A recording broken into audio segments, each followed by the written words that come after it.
manifestation. I remember I've probably wasted a whole decade confusing determination as the source of manifestation. And that's not necessary. That's not how the universe works. You know, I'm the kind of person, my incarnation, I'm a bit of a handful for source. I am headstrong. I still believe I can change my own stars. And it's because I have a certain destiny. And the destiny that I have is not one meant for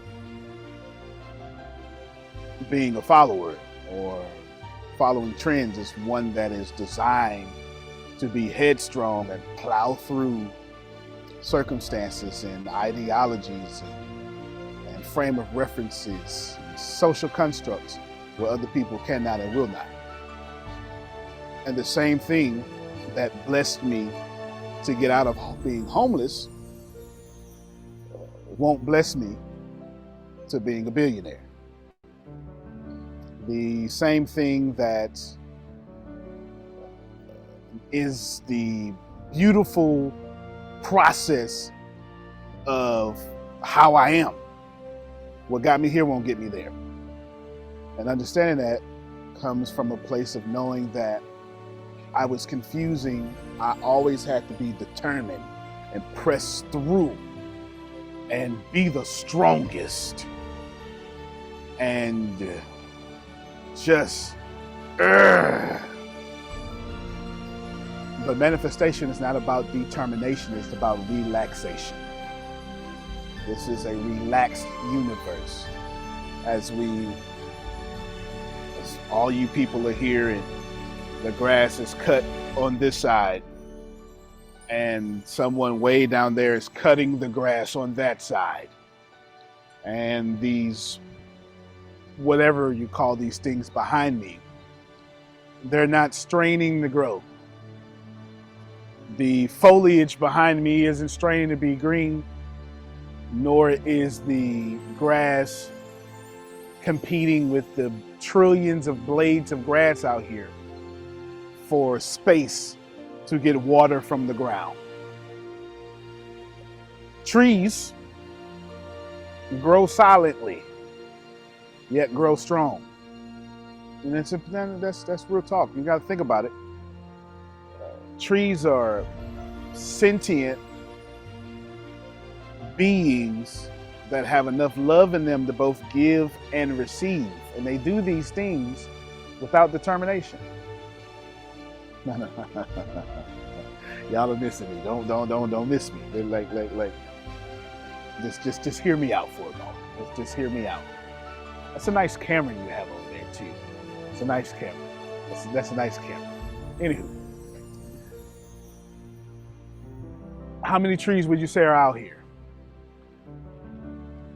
100 that we can see in our eye view? 100? And you're breathing, yes? So the byproduct, the waste product for the tree is oxygen. And your carbon dioxide is food for the tree, plus the photosynthesis. So essentially, the tree is giving and receiving without effort. Don't miss it again. That's twice. I was hoping you get it the second time. The idea that the tree isn't determined to manifest. These hundreds of trees are doing more for reality than the people tending the yard. The trees are giving life while the landscaping team are giving the life vanity.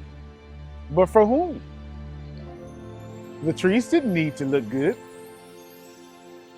That grass didn't need to be 2/8 of an inch. That's for us. That grass.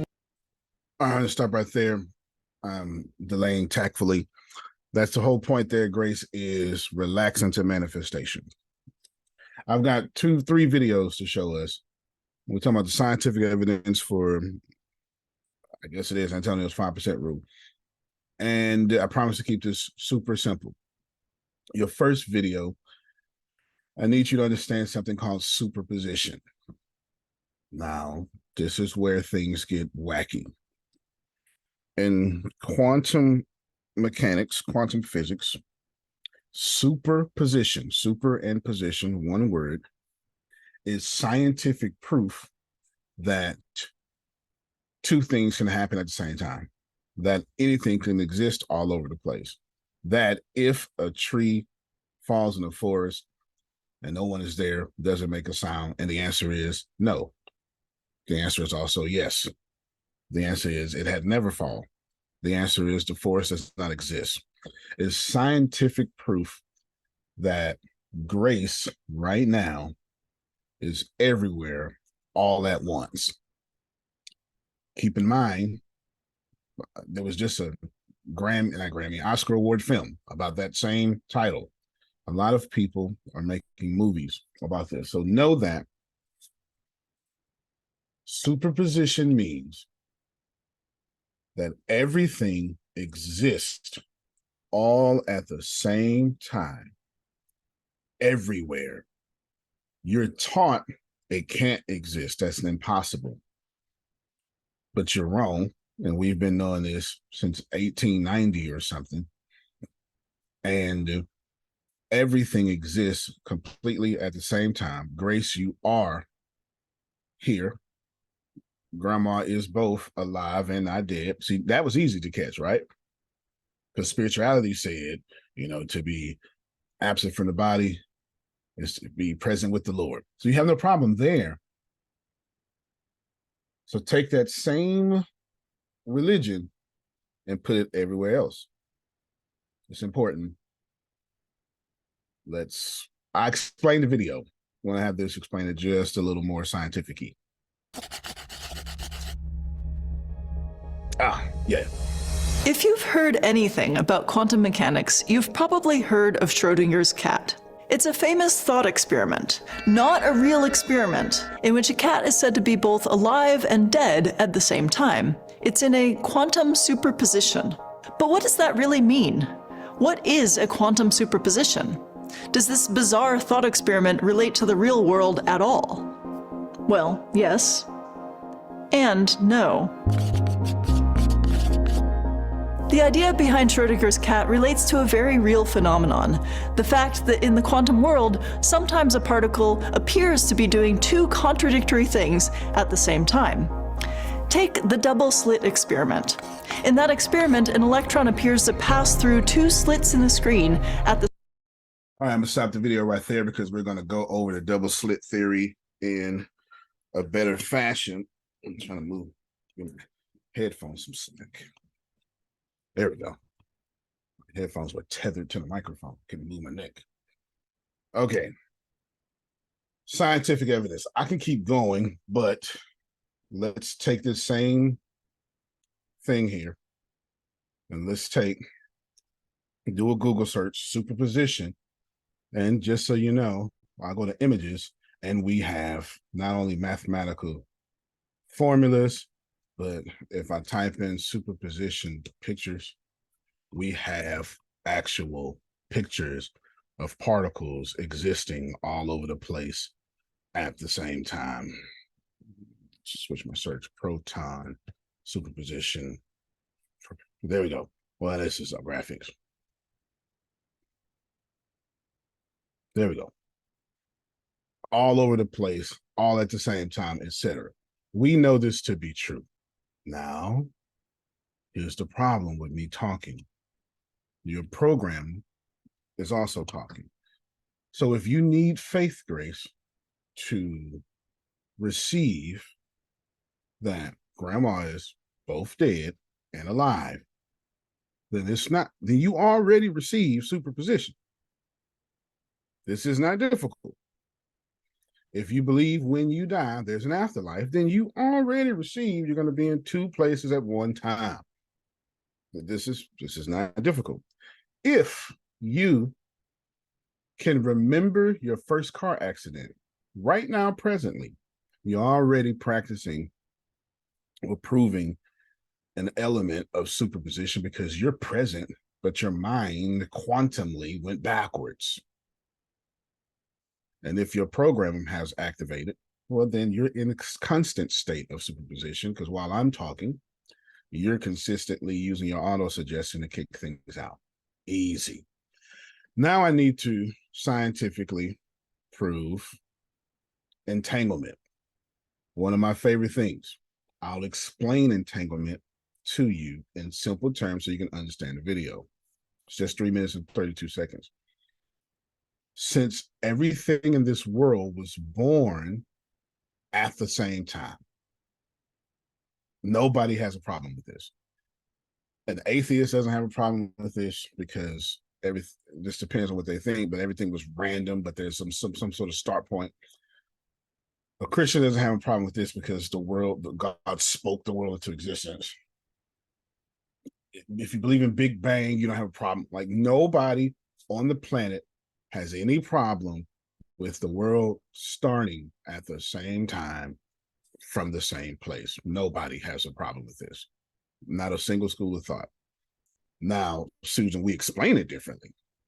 And we go to argument over that.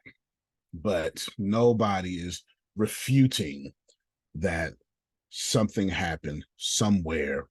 And since it all did happen in that one place, then that means everything is still connected.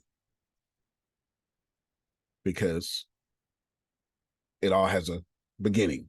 And since it has a beginning, then we're still interconnected, interlaced, interwoven, a tapestry of life, born from the stars. However you want to do this. There's so many different schools of thought I could do.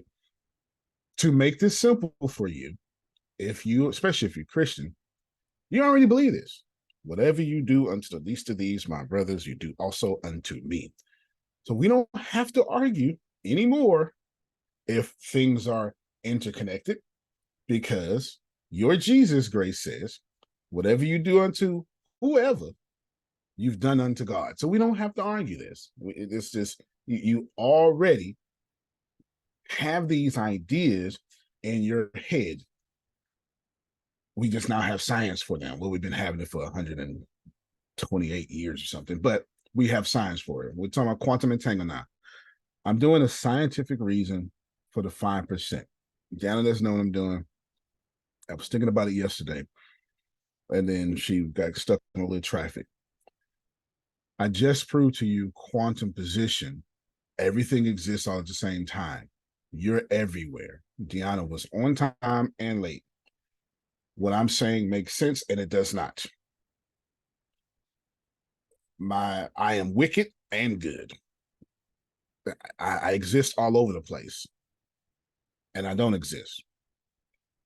Quantum entanglement says, but since we do exist at some point, and we still are connected to one another, you don't have to believe that, but you already do.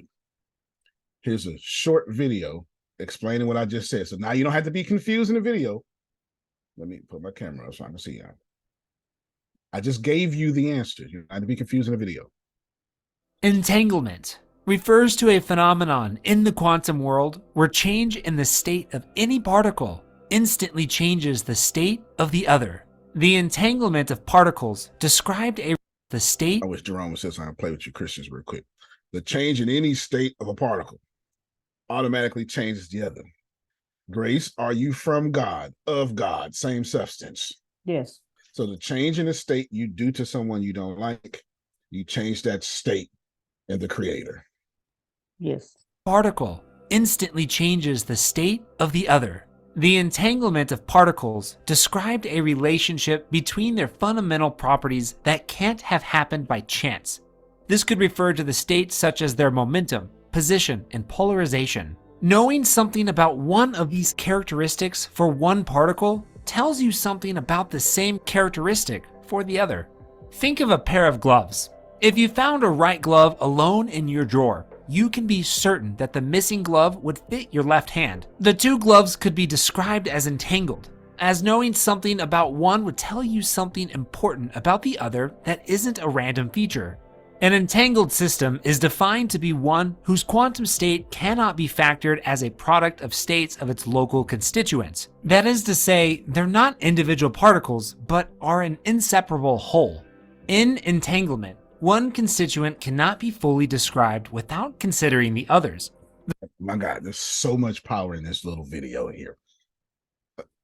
I didn't even mean to pause it, but he's saying so much stuff. Let me just... As a product of states of its local constituents. That is to say, they're not individual particles, but are an inseparable whole. You already believe that while we are individuals, we are one body in Christ. Yes, keep going. Okay. Yes, that's what a Christian would say. You did it right. Okay. We are part of the human race, is what I was going to say. But of course, Grace been Baptist all 43 years of her life. I did that for Prophet Jay. Okay. But you're right, though. So this is already in your frame of thinking. Watch the next thing he says. In entanglement, one constituent cannot be fully described without considering the others. I cannot fully tell you about Grace until I fully tell you about her descendants, her parents. I can't fully tell you about them without fully telling you about humans. And I can't fully tell you about humans without firstly telling you about God. This is all this is saying. I'm putting it in philosophical terms so y'all can get it. The state of a composite system is always, so you can get it better, because I know you get it. Always expressible as a sum or superposition of products of states of local constituents. Okay, we're going to stop right there. This video is done now. There's more, but did you hear superposition come back up? All right. Superposition and entanglement are married. You can't talk about one without talking about the other. It's to talk about sales without closing, or marketing without words. You just can't do it. You have to talk about both at the same time. So please hear me. The next video I'm gonna play all the way through. It's like 5 minutes. Bet you're gonna enjoy that one.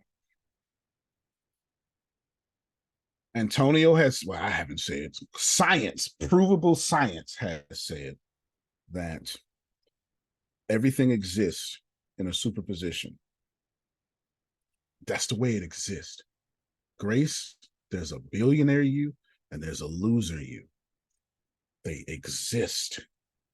And then there's an infinite possibilities of you all in between. And if I keep talking about all of them, there's a whole infinite possibility of things I haven't even talked about yet. They're all in existence at the same time. Or whatever you ask of me, Susan, believe and receive. That's scripture, if you didn't catch it. That has nothing to do with me. That's scripture. The idea of Jesus saying, Jesus literally talked about quantum physics when he talked about the mustard seed. He explained quantum physics to a bunch of people who couldn't read. Saying, well, if you got faith of that of a mustard seed, it will grow into an infinite possibility of things, especially a really big tree to give you an infinite amount of more mustard seeds. This is how it works. That has nothing to do with me. This has nothing to do with me. But when you have to say, our job as teachers, preachers, rabbis, acharyas, anything that coaches, consultants, our job is to take what's complex and make it simple. That's our job.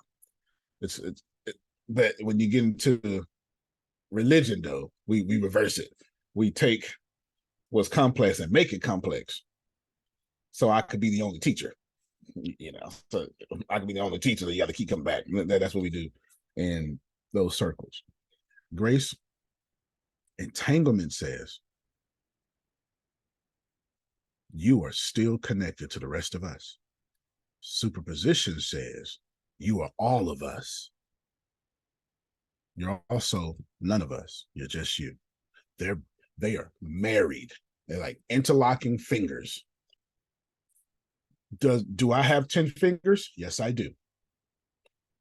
Do I have 5 per hand? I see you, Susan. Yes, I do. Can I say I've got fingers? Yes. Can I say, but this finger? Yes. I can talk about all 10, or I could talk about 1. If I break 1, I could still use 9.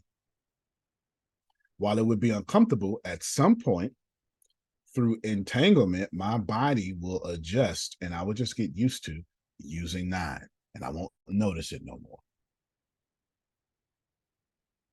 The same way we get comfortable with disease or we get comfortable with abundance.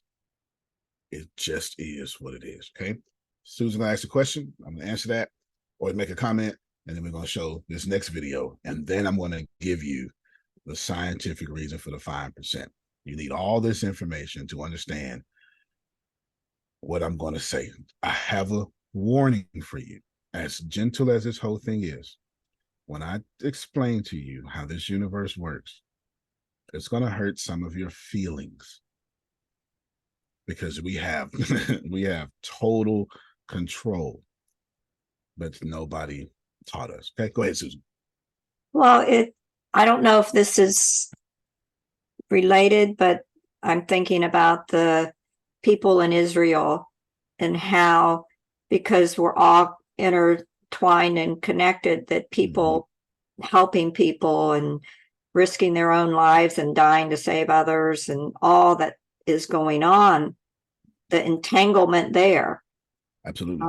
And that's on my mind anyway. So as I'm hearing this, it's extremely relevant. It's more relevant than what I would like.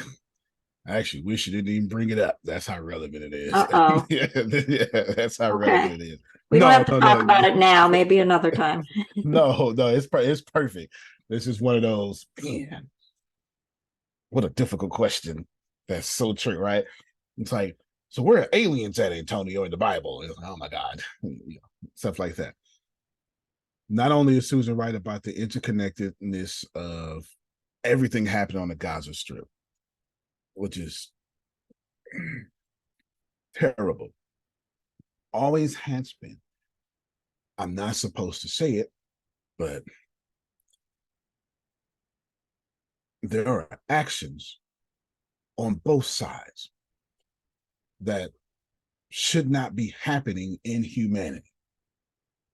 It just shouldn't. It just should not. Of course, I'm not supposed to say that because it's anti-Semitic, even though I have not been anti-Semitic. It just simply says that you have to watch how you treat people. Now, this has been happening since biblical times, Old Testament to be exact, because the lineage of these two people group come back to Abraham, Grace, who is Abraham's son? Isaac. See that? And okay, and that's Ishmael. and there's the problem. And Ishmael, there's the problem right there.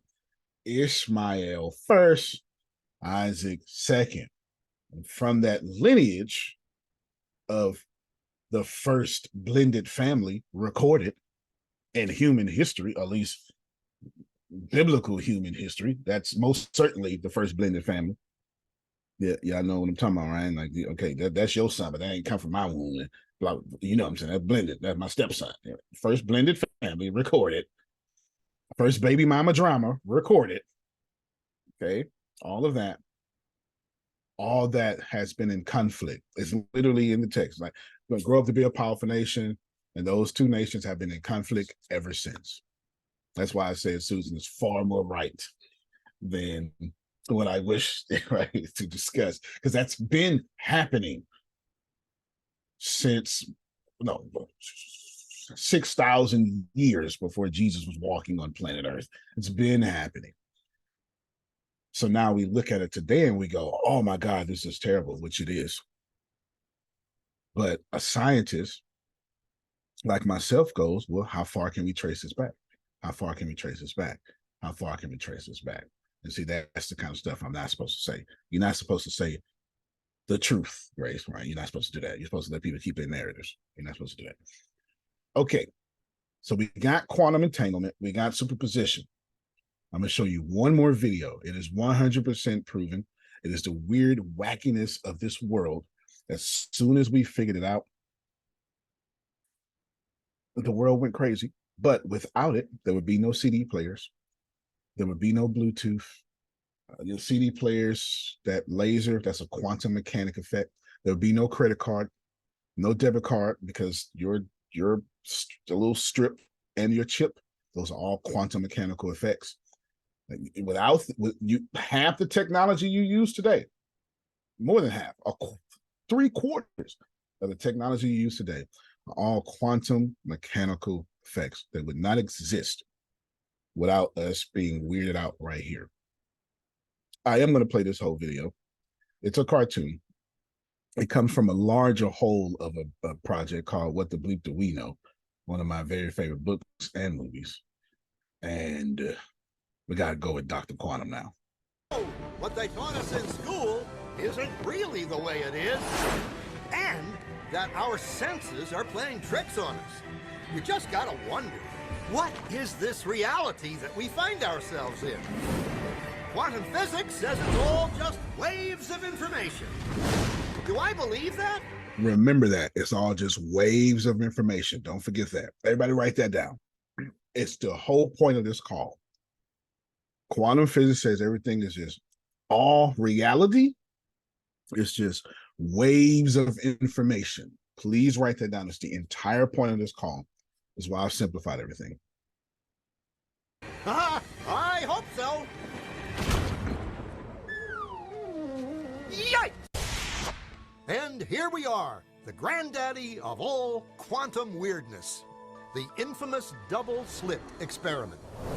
To understand this experiment, we first need to see how particles, or little balls of matter, act. If we randomly... I'm going to pause it every now and then.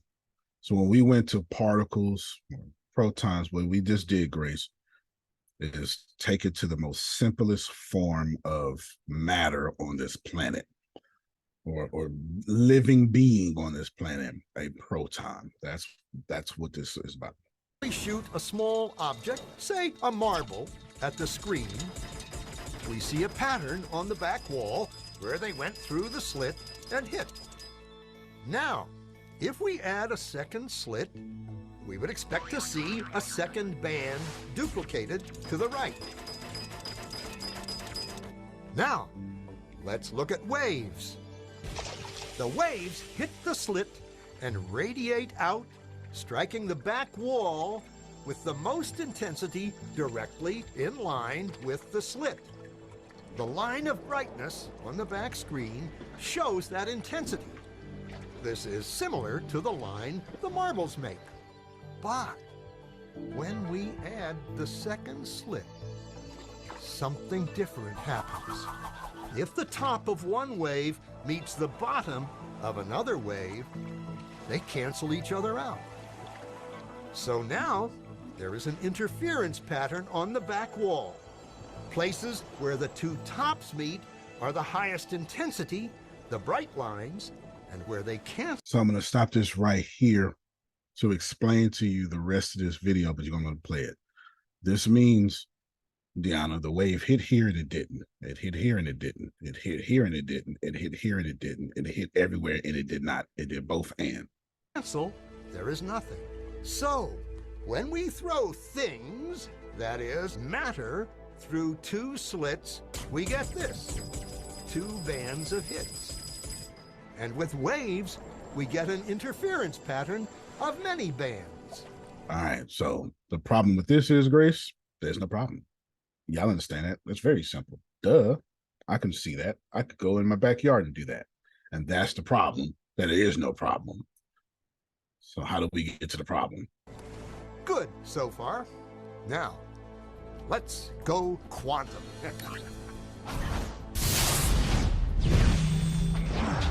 An electron is a tiny, tiny bit of matter, like a tiny marble. Let's fire a stream through one slit. All right, let me stop right here. Everybody look at me if I go on your screen. No. You don't do nothing. You stop. Okay, look at me. An electron is the most simplest thing on this planet.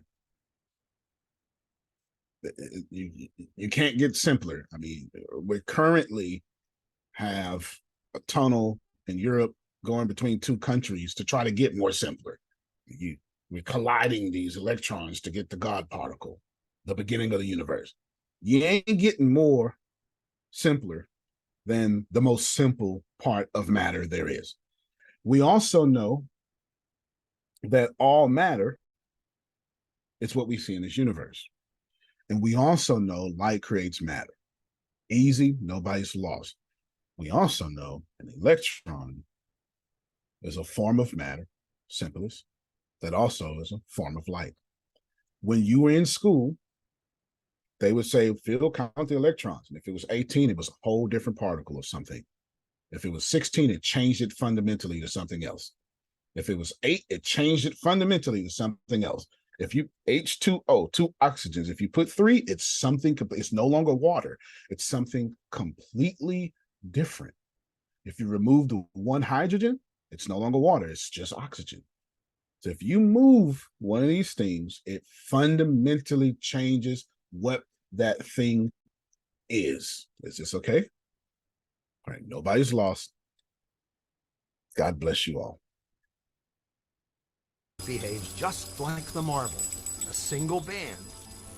So what this is saying, Grace, even on the quantum level, Deanna, things, matter behaves just like the big things. Okay, no problem. So, if we shoot these tiny bits through 2 slits, we should get, like the marbles, 2 bands. And there's the problem. What? An interference pattern. We fired electrons, tiny bits of matter through. But we get a pattern like waves, not like little marbles. How? On the quantum level, the electron was supposed to behave like classical physics, like you call it classical physics or Newtonian physics, the same thing. But it doesn't. It never does. So what does that mean? How could pieces of matter create an interference pattern like a wave? It doesn't make sense. It does not make But sense. physicists are clever. They thought maybe those little balls are bouncing off each other and creating that pattern. So they decide to shoot electrons through one at a time. There is no way they could interfere with each other. But after an hour of this, the same interference pattern is seen to emerge. The conclusion is inescapable. The single electron Pay attention. The conclusion is inescapable. The single electron did leaves as a particle, becomes a wave of potentials, goes through both slits, and interferes with itself to hit the wall like a particle. But mathematically, it's even stranger. It goes through both slits, and it goes through neither. And it goes through just one, and it goes through just the other. All of these possibilities are in superposition with each other. Physicists were completely baffled by this. So they decided to peek and see which slit it actually goes through. They put a measuring device by one slit to see which one it went through and let it fly. But the quantum world is far more mysterious than they could have imagined.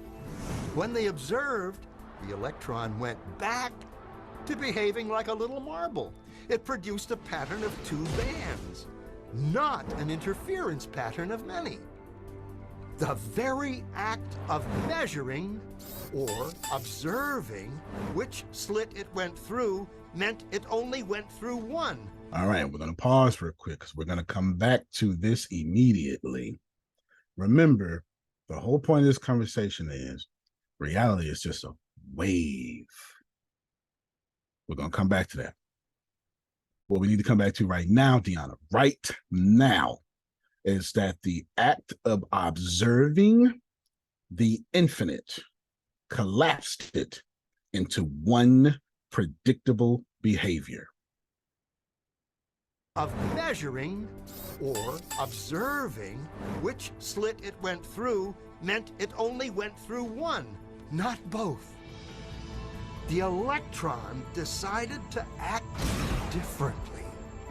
The electron decided to act differently. This is not up for conjecture. This is actual science.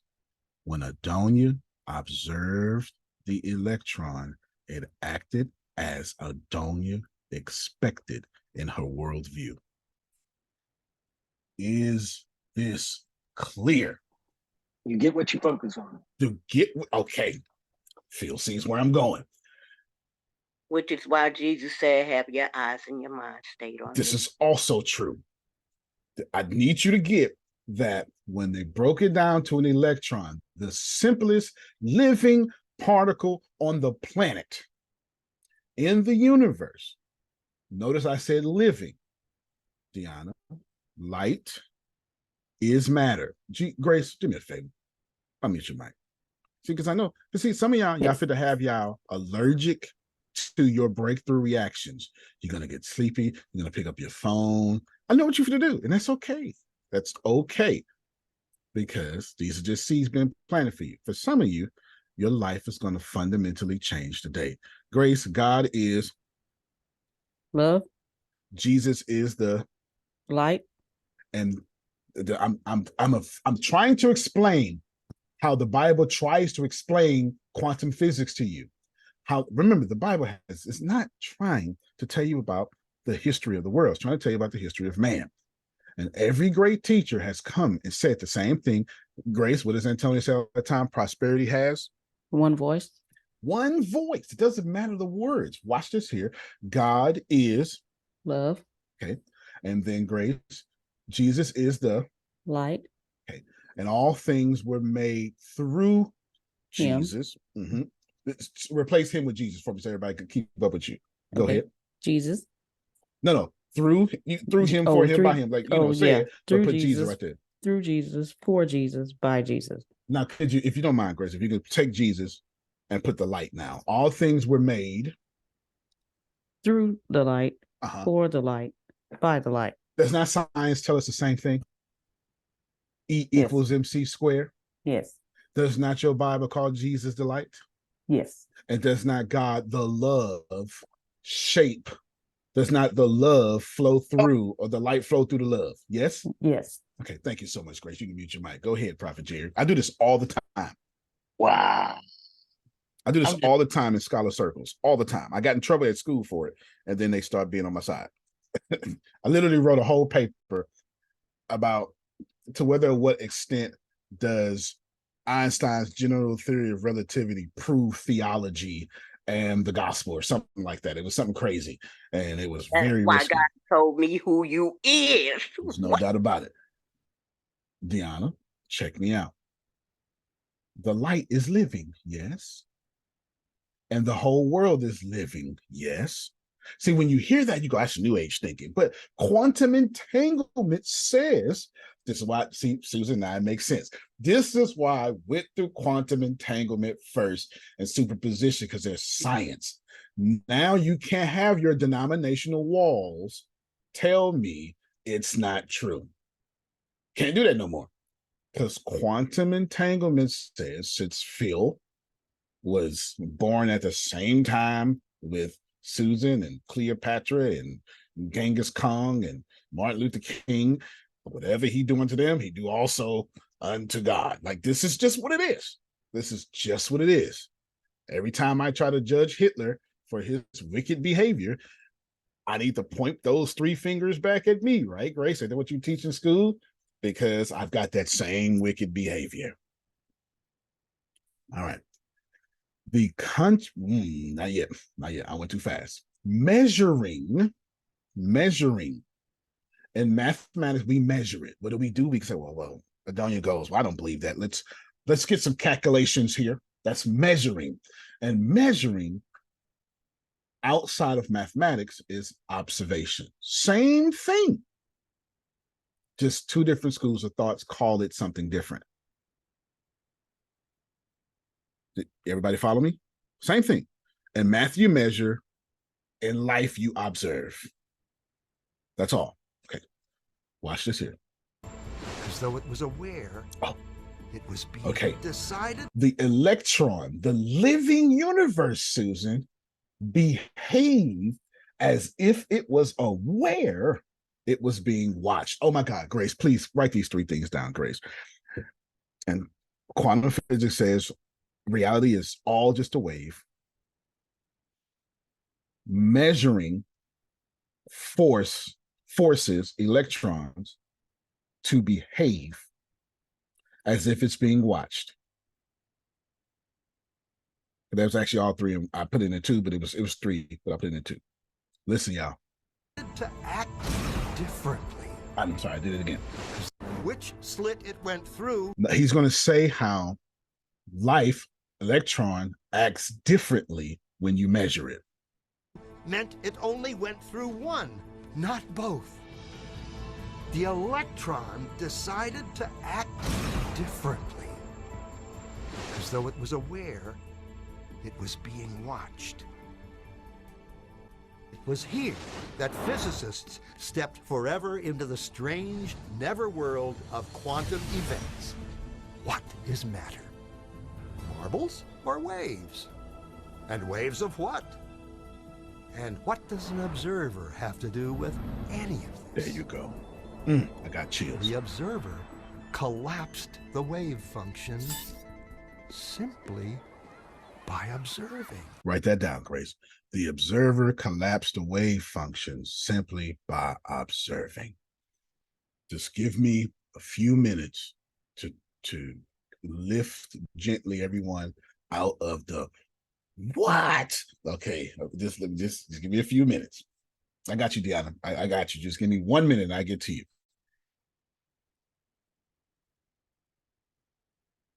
The idea of looking at something forces reality to adjust to your behavior, or as Phil tells you all the time from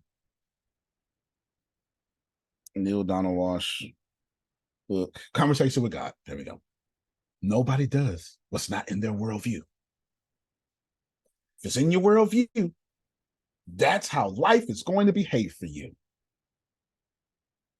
Once you look at the infinite superposition of things, that electron will behave according to your self-esteem and your worldview. It's how we know that Jesus' eyes were not on his Father in the garden that day. Because as he prayed, he was asking for something different than what had already been designed to come through. That's a lot of truth in that. I'm gonna come back to that just for you. Deanna, please go ahead, because you're right. I don't know what you're about to say, but you need to start with your all caps. Okay, yes. Because I've been sitting here, my brain been asking. Tell the audio only audience what your all caps is. Okay, my all caps is that's how we create our reality. Scientific proof. Earlier, I was like, isn't this how we create our reality? Then I was like, we choose what we observe, and that brings to material into our reality. Then I was like, wait, is this why thought plus emotion equals creation? We have a thought, and then we use how we observe our thoughts is through our emotions. That's why it's that in the thought plus the energy, the emotion equal creation. So if we're sitting here and we have a thought, and then we observe this thought, and then our emotions add on to this thought. That's how the creation comes about. I'm This is absolutely correct. There's some more. You don't have to do the more. I'll do the more. You're correct. Okay, because it's a lot in my brain. It's just hard to put it into words. But basically, technically, this is the first time you've ever used your brain deliberately. And the word is made flesh and dwelt amongst us. That's right. I'm going to come back to that. Word is made flesh. You threw me off when you said that. That's my first because this is the first time you deliberately used your brain. You've been using your brain. You've been collapsing your reality. It's not until now where you understand how reality works that you're doing what Abraham Hicks calls deliberate creation. Oh, okay. So when you say it's a lot of my brain, I just can't. No. It's a lot in your brain. This is the reason why you're like, man, I can't figure it, because this is the first time you've used it deliberately. This is the first time you can't put into words. It's not about feeling dumb. It's about knowing that when you don't know something, it's the first time you've done it, Grace. You've never used your brain deliberately. I didn't say you ain't, but you've been using your brain for 40 years. You've been creating a reality for 40 years. You were a baby, man, and somebody had to come run to you and fix your predicament. We scream as babies, creating our own realities. The law of attraction does not care about an age of accountability. That's a made-up church thing. That's not even in the Bible. Okay. It's not even in the Bible. There's no age of accountability. Questions. This is where you ask them. Okay, because if you just said age of accountability, there's no such thing. Well, if there's no such thing as age of accountability, There's no such thing as age of accountability. The only reason you would have an age of accountability is because you grew up Methodist, and then Protestants have a very hard time explaining what Catholics understand.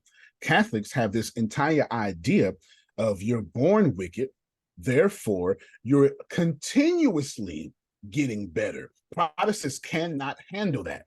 Protestants cannot handle the idea of continuously getting better. This is why you don't baptize infants. Okay, you just brought it up, because that was going to be my question. Like, if we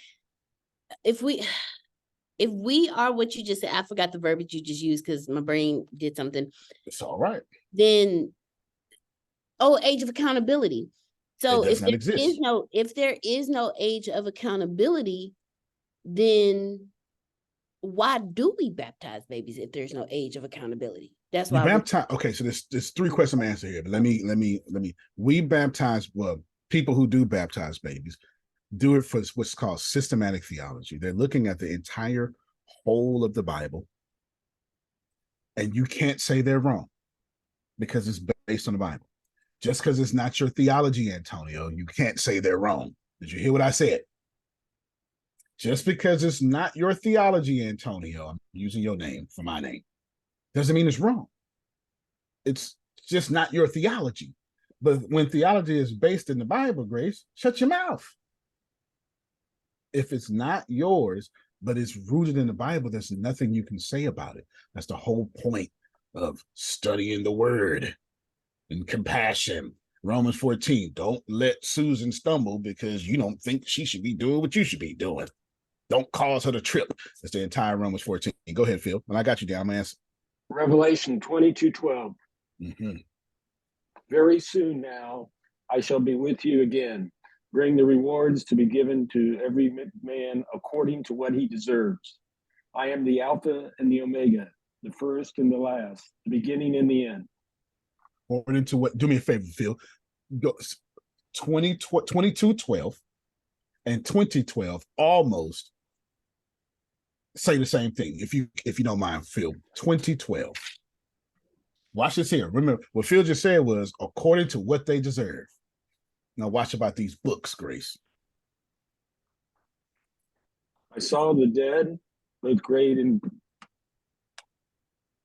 small, standing in front of the throne.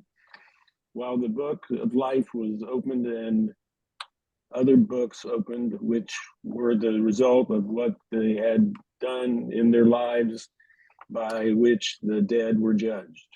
What they have done in their lives. 22:12 says what they deserve. Deanna, you Now just you see how Grace is when she reads good, how good she really reads. yeah, really good. That was a good example of a bad example. Antonio, Okay. Yes, ma'am. you know, I've been studying all this with Dr. David Jeremiah. Mhm. And, you know, I just ran to try to grab my notes on because it talks about babies, Mhm. you know, when the rapture comes, at the rapture, the dead are raised first and those living are in Christ. And babies, he says, and I don't know where, it's Matthew 19, children, the age of accountability. Well, I don't know what that says, but I know he talked about that. And the age of accountability can be a little different depending on children. We about to bring it all up. We about to bring it all up because that's what Deanna asked. This is a very difficult subject because y'all been taught it. It's not in the Bible. I did not say don't use it, don't have it. Remember, Grace, if it's rooted in the Bible, then you can't argue against it. So where does age of accountability come from? It comes from it comes from a few places, but let me simplify it for you. From the idea of grace. And we're wrestling with grace. So anytime Susan, Deanna says age of accountability, they're drawing from 60, 100 text. So I'm not allowed, Grace, to say, oh, well, stupid idea. I'm just telling you, it ain't in the Bible. You get what I'm saying? No, watch this here. The idea of age of accountability says that God is not punishing people of a certain age because they knew not what they were doing. Jesus dies on the cross and says that. The problem with that also, Grace, is you got to take out the entire story of Israel, especially the Babylonian captivity. Because babies, 2-year-olds, Daniel, who was 17, 6-year-olds who were also put into captivity of slavery for older people's sins.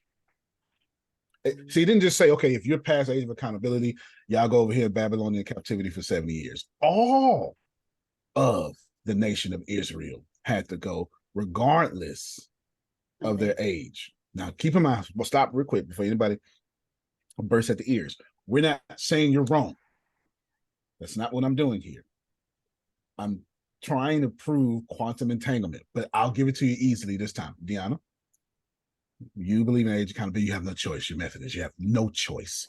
You have no choice but to believe in the age of accountability. Okay? I am Baptist now, sir. Oh, well, that's true. But Baptists still believe in it, though. Baptists still believe in it because the reason why Baptists believe in it because we have a hard line of salvation. You have to confess with your mouth.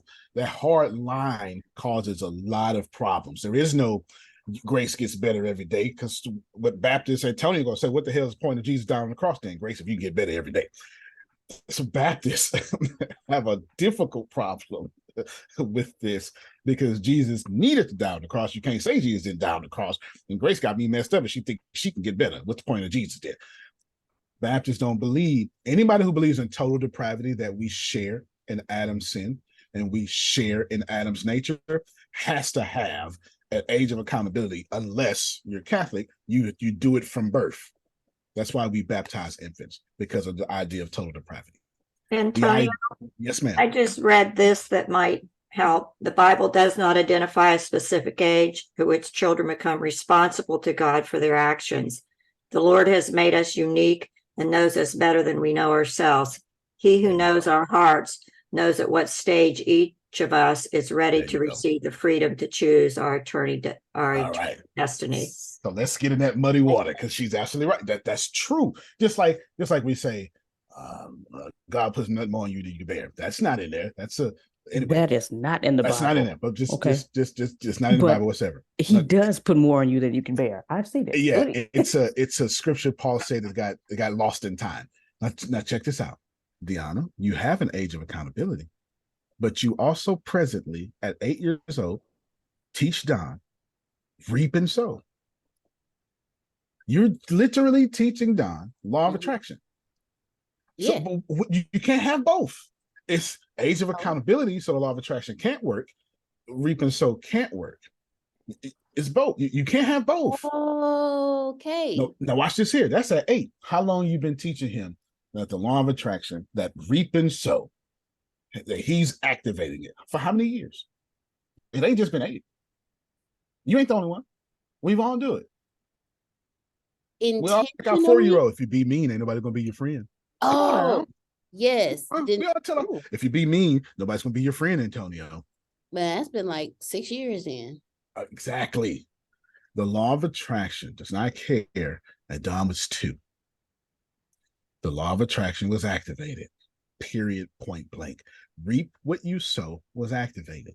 Don touch a hot skillet. Reap what you sow will give him instant karma. It's not, this ain't gonna burn because the age of accountability. I'm not gonna burn you, Don. You don't know what you're doing. No, that's not how this works. Not how this works. Pause, back up. Do you see how you can't have 2?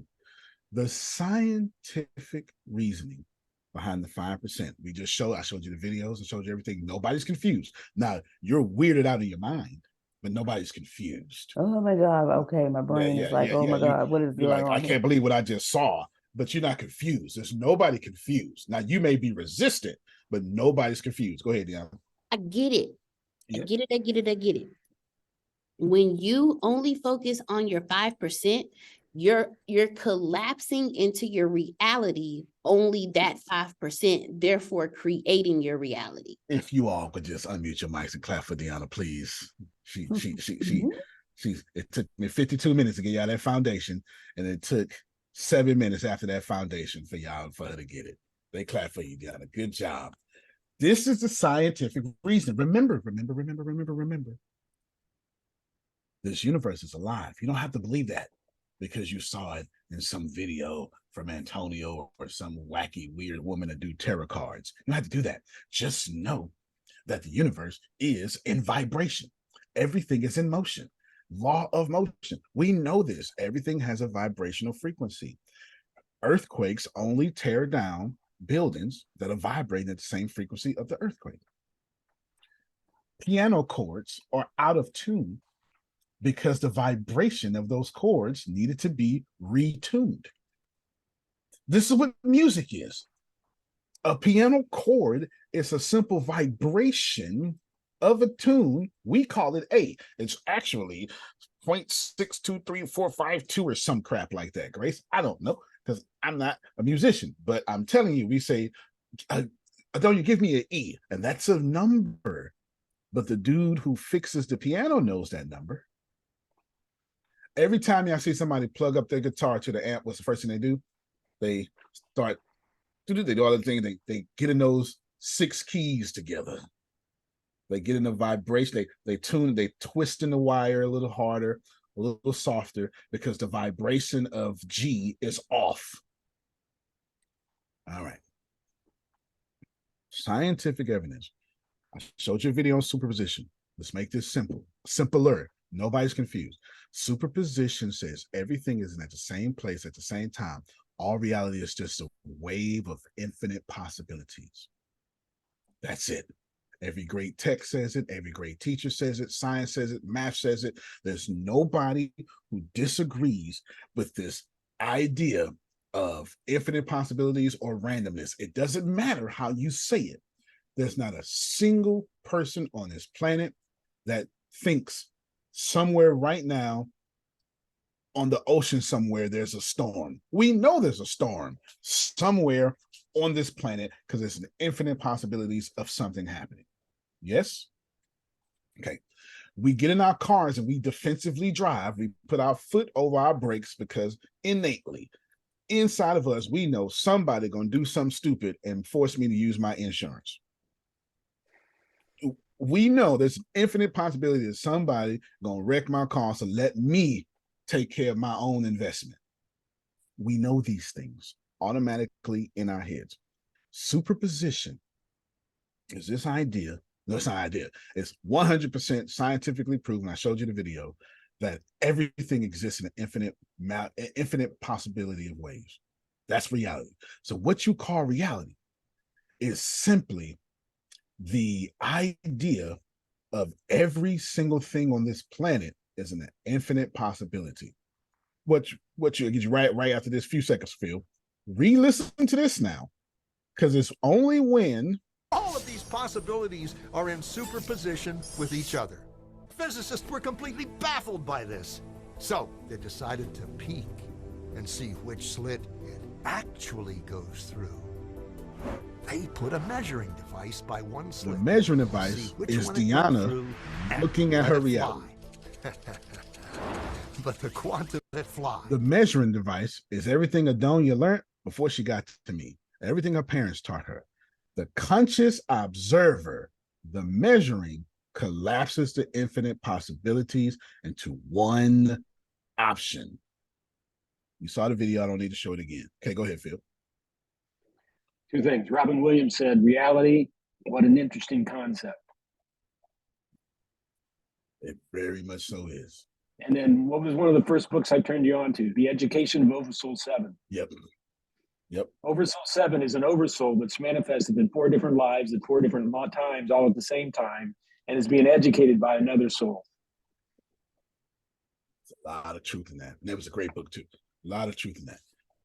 Everybody listen. Remember I told you at the beginning of this class, for some of you, this is going to hurt your feelings because I'm going to show you what this life is about. Consistently, everything on this planet is just this wave, this infinite wave of possibilities.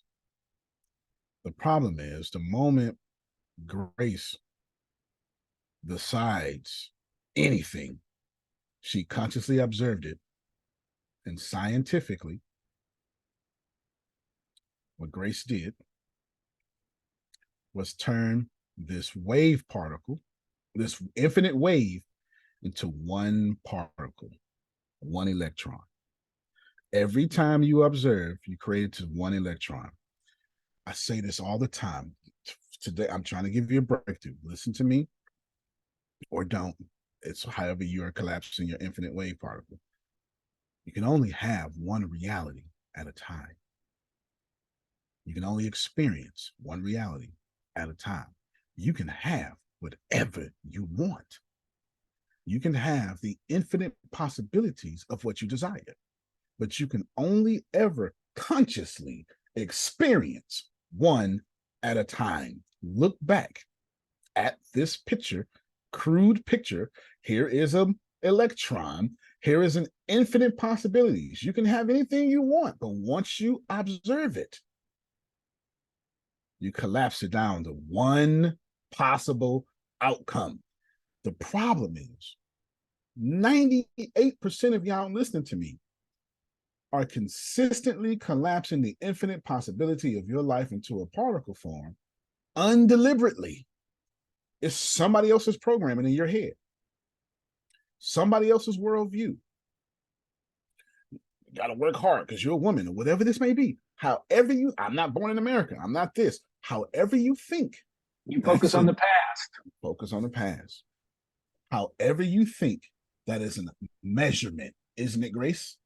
What do we, mathematically, there's an infinite, mathematically, those double slits were going all in an infinite wave pattern. You saw it, double slit theory. Today, has your cell phone works because of quantum mechanics. Your credit card works, your debit card works. All of this is quantum mechanical features, all of it. It's why I keep the nerd stuff out. Now, Grace, check me out. As soon as you decide to take notes, you also decide not to hear what I'm actually saying. You can only have one experience at a time. How are the people going to get the notes? This is why we've elected you to take notes, because you take notes and you go backwards. You take notes and you go backwards. You take notes and you go backwards. And then you go, okay, and you keep the notes forever, and you do your very best. You do it better than Deanna. Deanna will get distracted. No. It's not. Just listen to me. Antonio. Yes, Way sir. better than me. She's At amazing. one point, Mm-hmm. at one point, you have a baby. Okay, that's a baby. And at one point, Einstein was also a baby. It's pretty much the same physical matter, 99.999%, same DNA. It's all potential at that point. And then parents decide, this one's going to be a pastor so he can go to heaven. You know? And now that's a different track.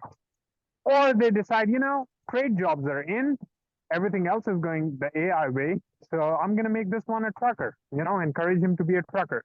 That's a different track, you know? But what a baby is infinite possibility. Anything a human can be, a baby can be. And then your decision, which is based on your observation of the world, quite literally puts it on one, not even in that moment, but across time for a future. Right. He's absolutely right. Grace, check me out again.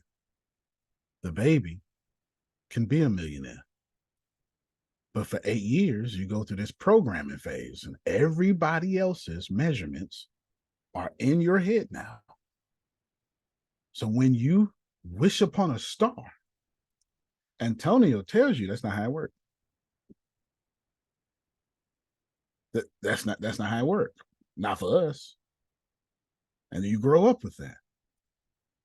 This is not about growing. I try to tell y'all all the time. This is actually about ungrowing. If you just ungrow all those things that everybody else put on you, you can deliberately create your reality a lot better. It is that simple. That's why I said at the beginning, this is going to hurt some of y'all feelings. Not because I'm being ungentle. It's not really a word, but we make it work, Grace. It is simply because you have no more excuse now. And when you have no more excuse, that's offensive. People don't like when you take away their excuses, Grace. Because once you take away someone's excuses, it's their fault, or they take the path of least resistance and they get mad at you. He think he know everything. Yeah, all that stuff like that. Go ahead, Prophet Jed.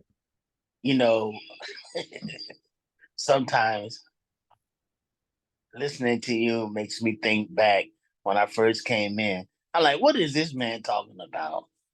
You know, and I was like all confused because of the training, the biblical background, and all that. But opening my eyes and to stay and listen, and I believe that's wrong with us.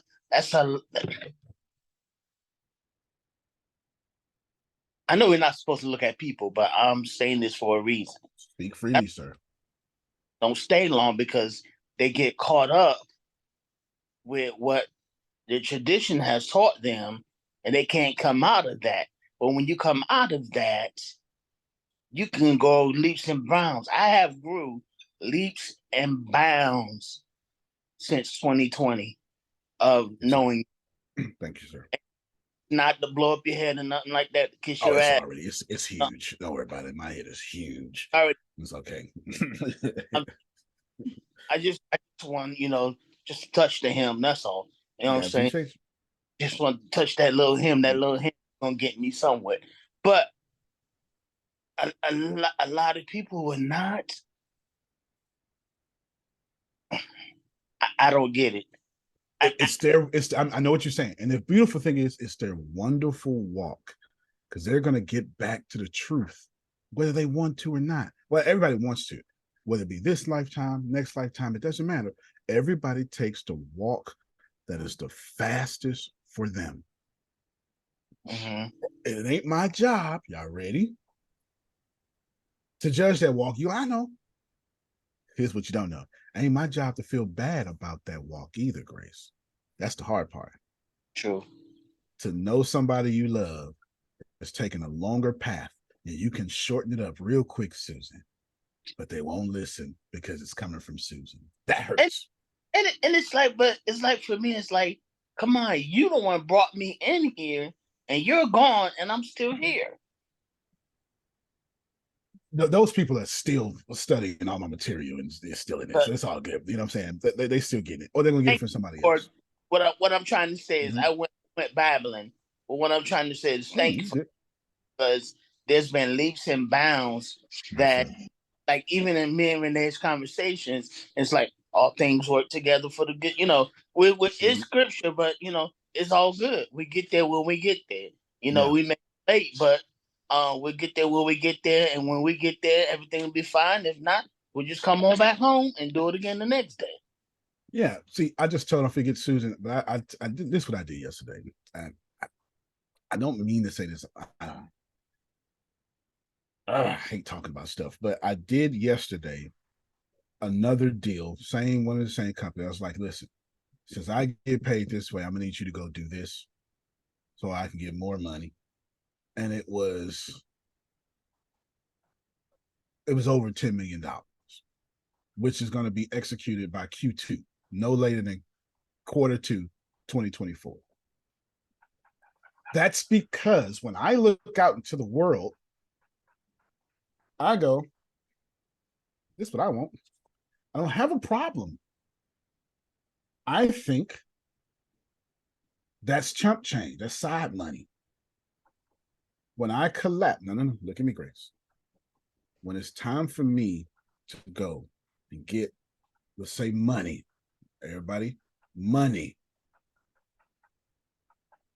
I don't go, oh, $10, oh, $200, oh, $1,000 is too much. I can't sell a ticket for $2,700. I don't do that. I collapse my reality, whatever I think. And if it doesn't work, this is what I do.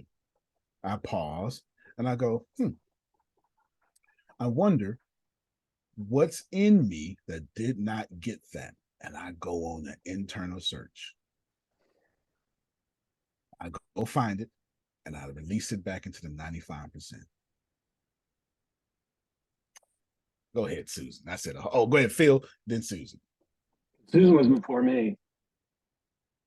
I don't really remember. I was thinking of people that are living this way in this condensed reality, working with people and being involved with people that are not in that. You know, how are we going to do that without pulling out our hair? Yeah, absolutely. That's another topic another time. Yeah, I mean, and it's so relevant today for sure. Go ahead, Phil. George Bernard Shaw said via Neil Donald Walsh, all great truths begin as blasphemies. All of them. It's true. It's so true. I am careful here, Grace. Careful wait, here. Wait. You got to go back to what you said before Miss Susan started talking. Yes. Okay. All right. Before I do that, tell me your point of resistance. I'm assuming you have a point of resistance. What you just said about you selling somebody a $2,700 ticket. Okay. So your point of resistance was, wait a minute. Okay. I do have a money limiter somewhere. Yeah. That's your point of resistance. No, it's okay. The first thing y'all need to do. Notice I have had this entire conversation with a smile, a crooked smile, because my tooth is still chipped. Okay. I literally have had this entire, you have to have fun with this. You need to borrow from the human consultants and have fun at work. You got to have fun with this, okay? Now watch this here. Grace, what I'm saying is, you look out at this infinite possibilities. Right here. Oh, it's coming up. Right there. And then you observe, Grace, and you only pull out what you believe you're worth. As does everybody. Nobody's exempt. Nobody is exempt. And a man hears what he wants to hear and disregards the rest. Disregards the rest. Remember, I told y'all, this is going to, Grace, can y'all do me a favor and unmute your mics, no matter who you are, and just clap for Grace real quick. You'll see why in a second. If we can, just clap for Grace. I appreciate you. 100%. They're doing it. Like you see it. Thank you. Let me tell you why. Because I told people this was going to hurt y'all feelings. You're the only one on camera with hurt feelings. The rest of them got their camera off with hurt feelings. That's why I clap for you. You're not the only person here with hurt feelings. And it has nothing to do with me. It's the content. Once I take away your excuse, prove it with science. 3 videos we played. Once I do that, the only logical thing to do, if you don't have what you want, is to go, damn, this is my fault. And that is crushing. But you got to go through it. You got to go through it. I'm going to teach you how. You got to go through it. Go ahead, Phil. If it's not fun, change how the way you look at it. That's absolutely right. Phil just taught you how. So he just skipped me 5 minutes. Phil just taught you how. Listen, enjoy this. Remember, I say anything you can account for, you can control. Grace, there's a money limiter in you. It makes sense because the number one person in your life is your daddy. And he is Mr. Money Limiter. You're just a chip off the old block.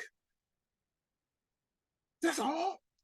So you just need to release with love this money limiter thingy in your head back into the 95%.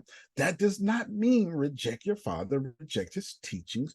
It means take the Antonio spirit and know you have to do it for him, but you can no longer do it with him. When in the matters of increasing your income, your father is not a good soulmate. In the matters of protecting your life on this planet, your father is. You, since you're strong, Grace, you must now carry the infirmities of the weak. Can you tell them where I got that from, Grace, if you don't mind? The Bible. Okay, which version was that? King James. King James. A lot of people say infirmities. Okay. King James. Listen, Grace, in the matters of increasing her ability to earn, is stronger than her father. She has a moral responsibility, a reasonable service. You have been beseeched, Grace, under the mercies of God, to be holy and acceptable, which is your reasonable service to do it for your father, since he cannot do it for himself. That should make this a lot more easy and less painful for you. All right, come on, y'all clap. That was a breakthrough moment. Come on, right? That's it right there. Easy. Awesome, awesome. Rejoice. That feels better, right? It isn't, well, I can't get no money. No, you can't. You can't get money the way you're thinking, but you'll do anything for your father. And you'll change instantly. What right? was that saying? Because that goes right there with the what you're talking about. Mhm. In life, you measure, right? Right. And then what's the other part? In life you observe, in mathematics you measure, but they're the same thing. They're the same thing. They're the absolute same thing. It's just we use different words in different schools of thoughts. Okay. Antonio? Yes, sir. Yes, sir. Please. If we ever do a top 10 of these calls, I want to nominate this call as one of them.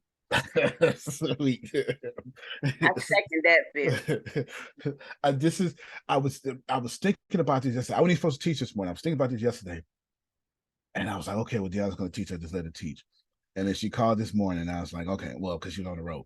And I said, well, I know exactly what to do. What I was thinking about yesterday, having that scientific reason for that 5%. Because philosophically, I gave it to you yesterday. Deanna, this is simple. Grace, come here. Come here. Everybody, come here. If you feel bad, embrace that. You should feel bad. You know what? Let me tell you why you should feel bad. Because you are a giant. You as in y'all. You know better. You are literally God on this earth. You should feel bad for acting like God shackled. Of course you should. But then also, you shouldn't feel bad. Throw that away, because I'm wrong for saying that in the first place, right? It's get rid of it. You don't need to feel bad. You've accounted for it. Now that you've accounted for it, ask yourself, why do I keep collapsing this infinite possibility of me being whatever? I don't know. That's whenever people say success is individualized, that's because it's up here in the waves. I don't know. I can't tell Trinae what success is for her. It's up here somewhere.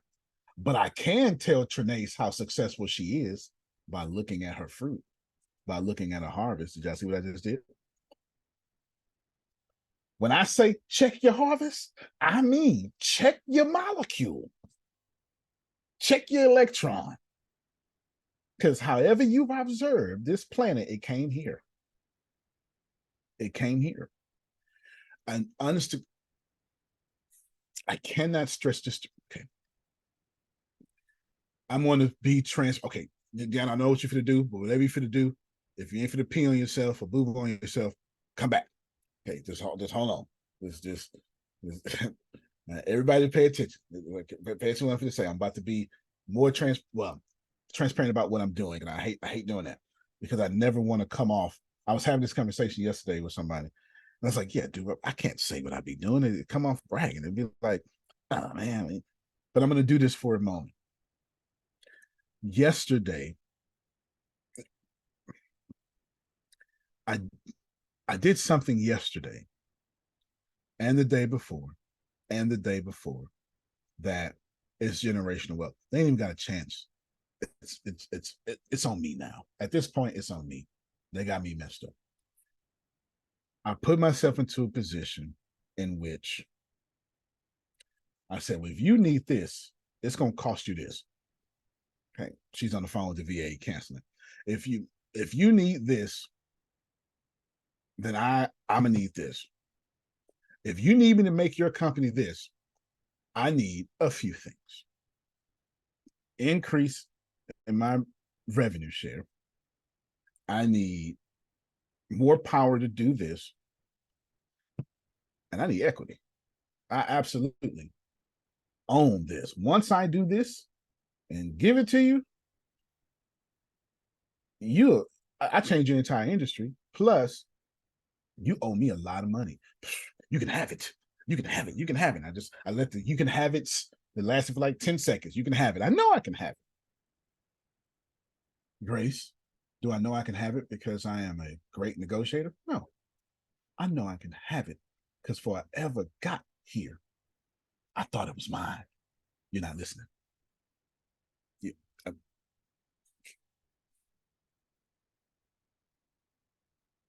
I said, if you ever sell, I'm going to need every bit of that twice. Revenue plus equity. I get paid twice. You're not. I understand that when I look out into what I want, I collapse it down to whatever I want. What I've been doing here the last 5-6 years, Grace. So I was like, come on, Grace, come with me. Come on, Diana, come with me. Come on, come with me. So what happens is what Adonia knows so well. You start getting other people collapsing in your reality. I ain't doing that no more. You hear me? That's why I ain't fooling on unhealed. If you unhealed, congratulations. If you can go down the lane F and somewhere over there, there's some family for you. It's not over here because I'm over here in this lane. Over here, there's things that I want to do, things that I need to do. And I'm not rushing this. I'm setting up $10 million for this. The 5 billion plus is somewhere 2 years from now. The 2.5, what's 5% of 2.5 million, Grace? That's December 31st. And then whatever that number is, I'm pushing these things out, not according to my self-esteem, I'm just saying, okay, well, you got this in place. You got this in place. What projection do you want to do? All right, fine. You say this date, this date. I mean, what's that number, Grace? I know it doesn't even matter for the conversation. Oh, 125,000. Push it out, push it out. I'm trying to tell you, Renee, that every day of your life, every single day of your life, you have collapsed a wave particle down to your worldview, your programming, your self-esteem. And nothing has ever happened but that. Okay? Go ahead, Phil. I'm doing this just a way to help people understand how we think and how we can accelerate things. I came up with that 125,000 in a second. I say 10% is 250,000. Half of that is 125. Second, because I thought differently than other people. Second, differently than other people. Grace, that means if you put him in a room of 100 people, he's gonna always be in the front, which means he's gonna always be the one in power to sell them. Because while they figure it out, he sold them. That's 125,000. If you guys just sign right here, I'll make sure you get it. Because they're confused. We're confused trying to figure it out on the calculator. Guys, you don't need a calculator no more. Me and the human consultant, me and my wife, we got this together. Just come over here. Sign right here. I always tell you, if you're a week ahead in front of people. Now, let's back up real quick. Here's what's happening on this car right now. Deanna's canceling my appointment with the VA because whatever. I can't remember. She can hear me. She can't. She's serving whatever. Doesn't matter. She didn't want me to be dinged for missing my appointment. That's important to her. It's not important to me. It's in 100% alignment with her, which means she's not missing anything. Because if she is, she'll catch it later. Ain't got nothing to do with me. That's her walk, her journey.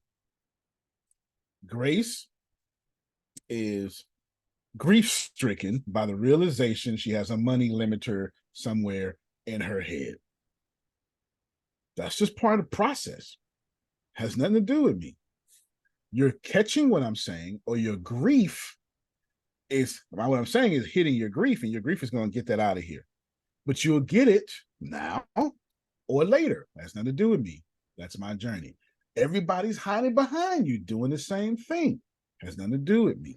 You get it now or you get it later. Either way, we're all collapsing at infinite possibilities into what we feel we deserve. Go ahead, Phil. And why I could do that, I had a teacher teach me division, percentages, multiplication, subtraction. I had a teacher at some point in my life teach me those things so I could do that calculation. And that's what you're trying to do. You're trying to teach us to do certain things so that we can get a result quicker than we would have if we didn't understand what you're trying to teach us. Exactly. Well said. And Grace knows those calculations, those mathematical calculations. So there you go, Grace. That's a good point. No, that's a good point. Yeah. That's a very good point, Susan. Grace, numbers bend for Grace in her reality until they go into the bank. You ain't the only one. You ain't the only one. It's folk right now on this call still remember their childhood phone number. Those numbers are bending to their will right now. They're going 497633256. Like literally, right now, that's my actual childhood phone number, by the way. Like literally, that's happening. But when it gets to those same numbers into a bank account, what's Grace? Type in 497633256 in the chat. Without the hyphens, just type the numbers back to back. This time, make it a dollar amount. There's no difference between that 409 area code number that was on a landline, 763 was landline in Galveston. If you type in the chat, and been in the bank account. Susan has a great point. Those numbers don't stop being powerful. Okay, thank you, Grace. Could you read that number out loud? 4,097,633,256. Now watch this hit, Trinace. If nobody else hit me, man, you better hit me. When did the number 4 in the area code and the number 4 in the billion place, when did it become different? No. When I thought it different. When I thought it was money. That's right. Did the number 4 in the bank get muscles? No. Did it pray? No. Did you have to sell your soul? No. Illuminati. Mm-mm. It's just a number 4. Yeah. Is that number 4 the same thing as the number 4 on the telephone? Yes. So there's no difference. There's no power in these number 4s, except for when we think about bank, we have all this other observations and measurements that come along with it. I'll do it again. As soon as you say bank, like you've probably never thought about a 10-digit number is billion-digit number in the bank. A phone number with area code in America is $1 billion in the bank. So every last one of you in America have $1 billion of numbers that you are very comfortable with right now. No. Right now, I want all of you to recognize that God loves you so much. Whatever your number is, whatever your phone number is, that's how much numbers you have floating in your life every day. It takes no effort for you to take those numbers and move them to the bank. And you got scriptures for it. That's collapsing the particles. That's collapsing the particles. Instead of collapsing them on a phone number, we collapse them on a dollar sign. But they give you fear To when they got collapse a on dollar sign in front of them. Right. But when you give out your number, you have no fear. None. Well, it depends on who you give your number to. True.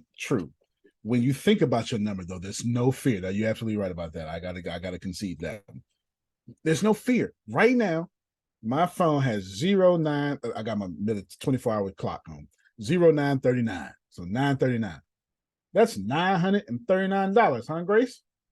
Yes? Yes. But when I put a dollar sign on it, it comes with a bunch of measurements that I gave myself, that my parents gave me, my community gave me, Fox News gave me, CNN, et cetera, et cetera, et cetera. Can y'all see what I'm saying? These numbers don't change. But when we push them to a different place, Renee, they strike fear in our hearts. And this is why we can't collapse them into our reality. Deanna, read that for me from Mama Joe in the chat.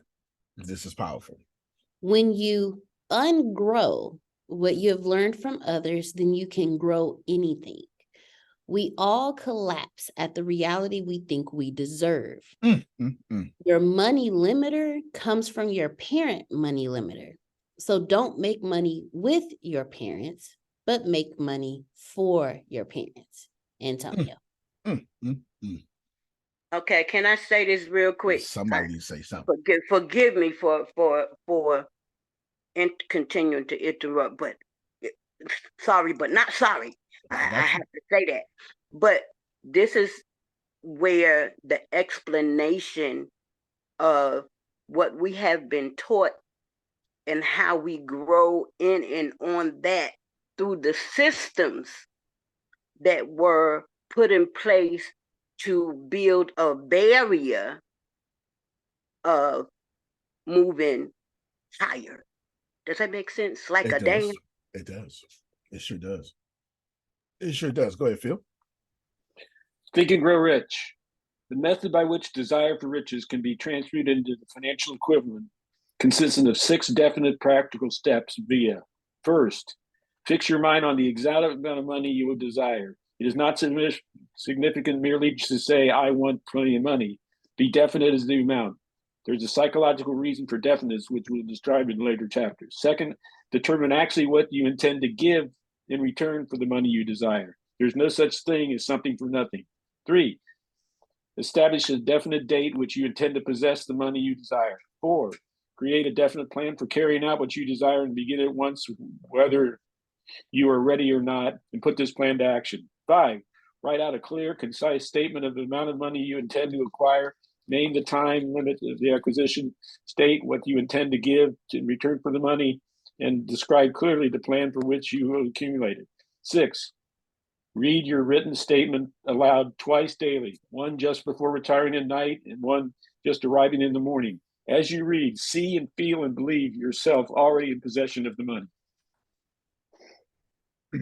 I had Deanna, I had you and Grace do that. That's the 6 steps for in Napoleon Hill's Think and Grow Rich. I call it the thinking wealth statement. And I made y'all write it all down, etc. I'll try to find mine in my notes here and show y'all exactly what mine looks like, and we'll see what I've accomplished. But nevertheless, Deanna,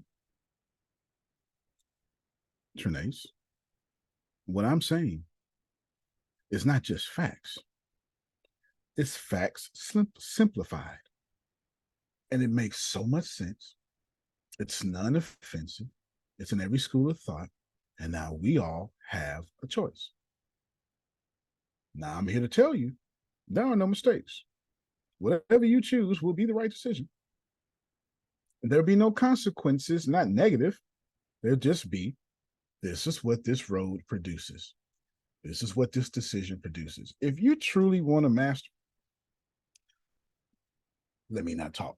Here is I pulled up a video while Phil was talking. Okay, go ahead, Deanna. Remind me to explain this video. You don't have to talk. I got you. Mhm. If you don't like what you're looking at, create something different, because you created what you're looking at. So if you want, only you. I can't come in your life and collapse infinite waves into a particle. Only you can. Keep right. going.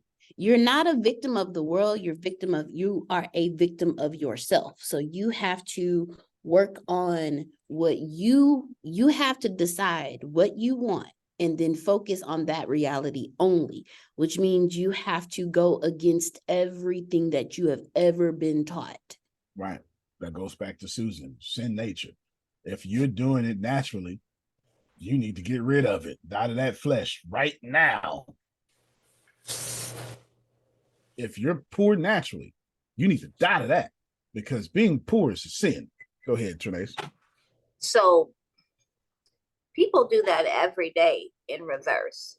Every day. Every day. When you think, I was telling somebody, what you focus on is what you get. So if you're focusing on what you don't want, all you get is, you talk about it all the time, the same stuff you don't want. So that is made larger than what you want. And you just constantly shrink what you want, because the stuff you don't want is superseding the stuff you say you want. Maybe you don't even want it for real. Maybe you don't even want it for real. You don't want it consciously, but if you're doing it, your dominant thoughts want it. They're just in your blind spot. Just in your blind spot. So the other thing is, the Bible say, and I don't know what verse, because I'm not a Bible scholar.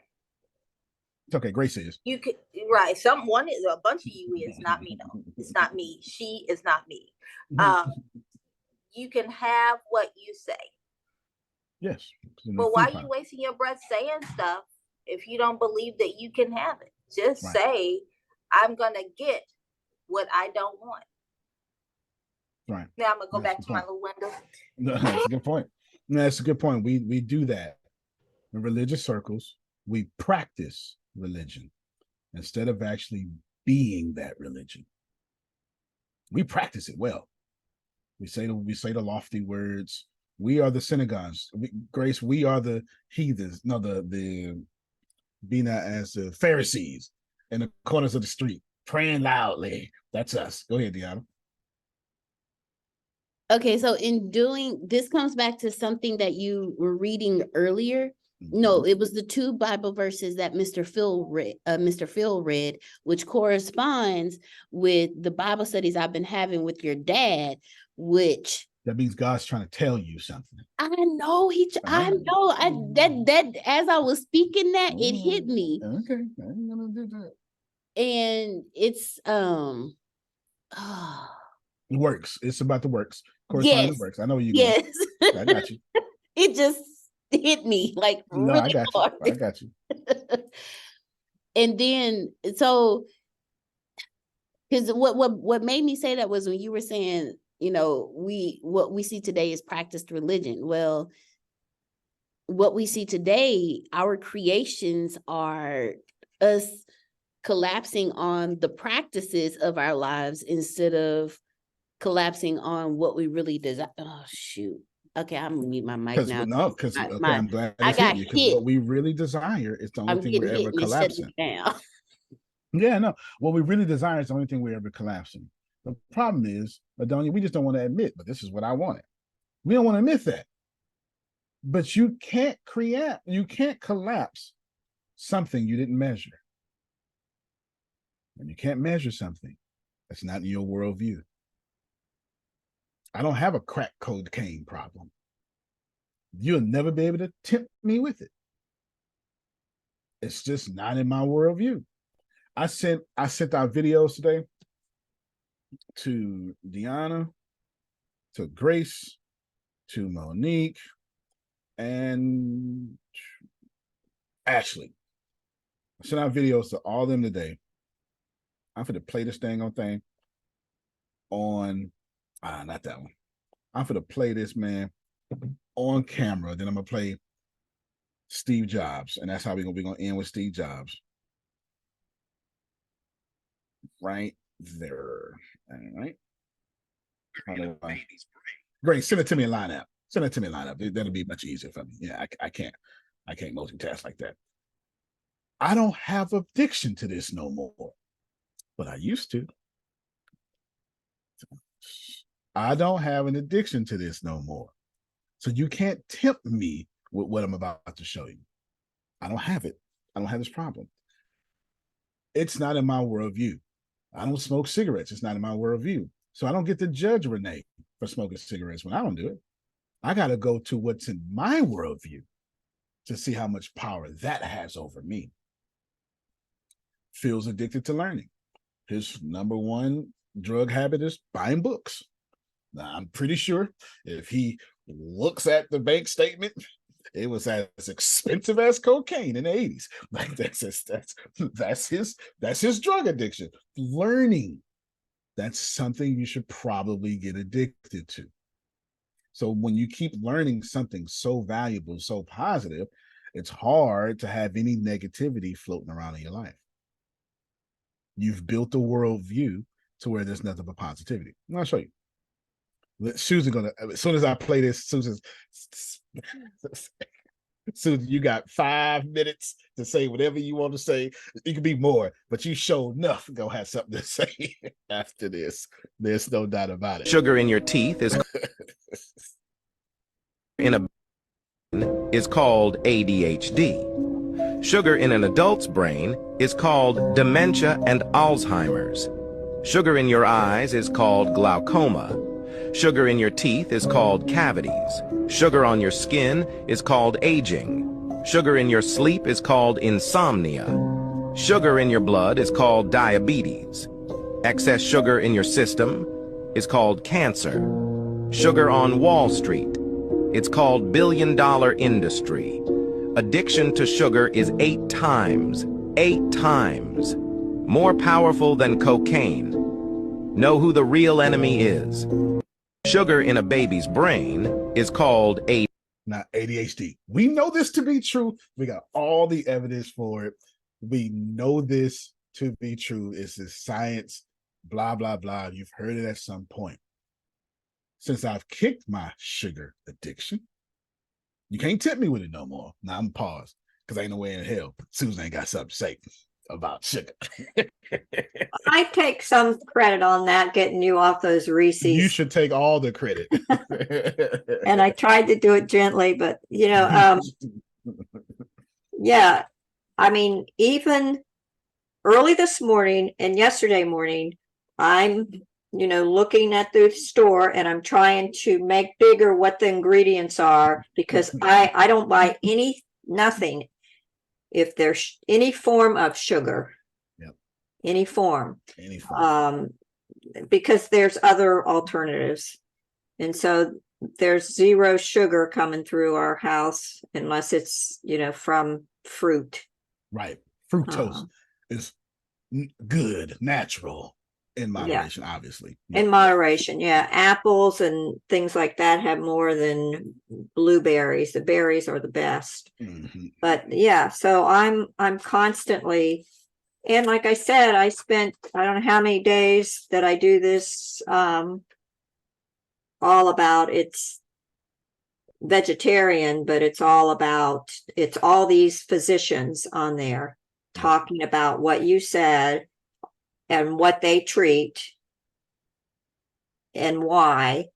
And then they have these places to get people on these diets to get them off of that, or they try to catch it early with nutrition.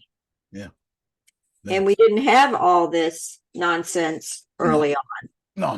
You didn't grow For up with all that processed shit. foods. No. It's the giants out there trying to make the money. And they lobby.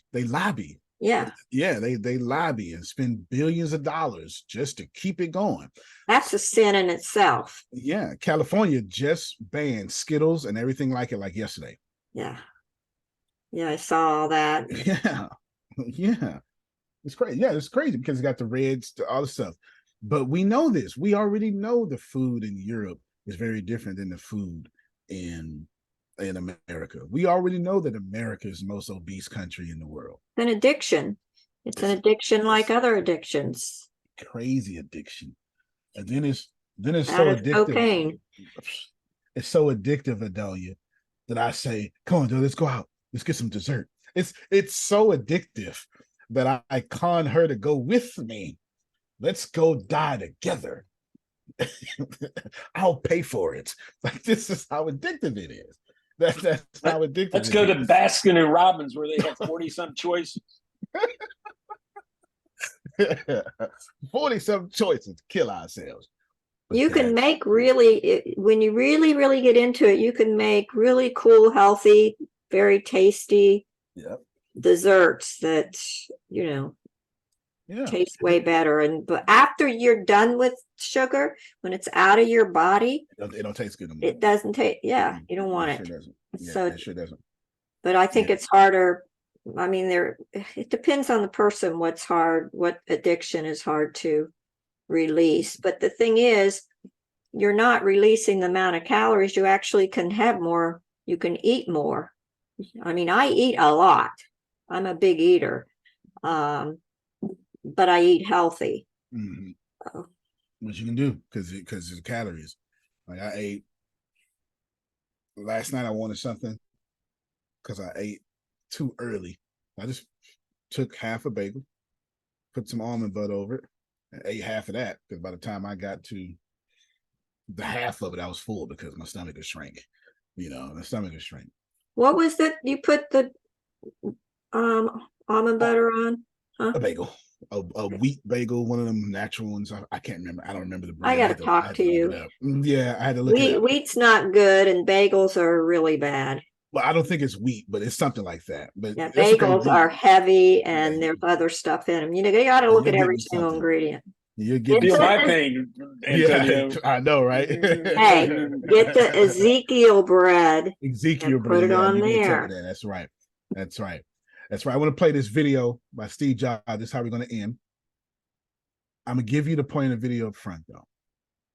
Steve Jobs recognized that nobody's smarter than nobody. This is Steve Jobs, the guy who will go down as changing the world. There's no doubt about it. There's no doubt about it. Like when the scientific revolution kills humanity, it's going to be traced back to Steve Jobs. Something like that. It's just incredible. And I want you to pay attention. I tell Deanna about another one of his clips, his commencement speech. I rarely bring this one up. This is just an interview with him before Apple was as big as it is. Pay attention to this. I would say is when you grow up, you tend to get told that the world is the way it is, and your your life is just to live your life inside the world, try not to bash into the walls too much, try to have a nice family life, have fun, save a little money. But life, that's a very limited life. Life can be much broader once you discover one simple fact, and that is everything around you that you call life was made up by people that were no smarter than you.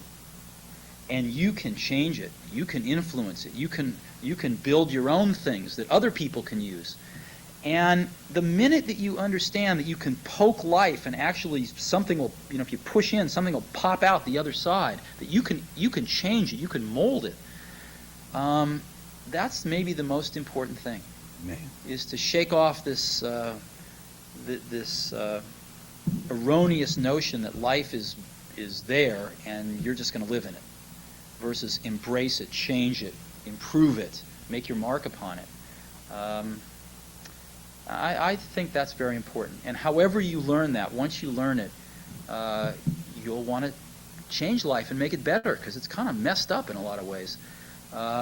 Once you learn that, you'll never be the same again. That's 2011. Okay. There's something so powerful about that. I want to end with that energy. Yep, she wants this YouTube as well. I got you. That's Steve Jobs' Secret to Life. It was just some interview that wasn't supposed to be memorable, but we remember it.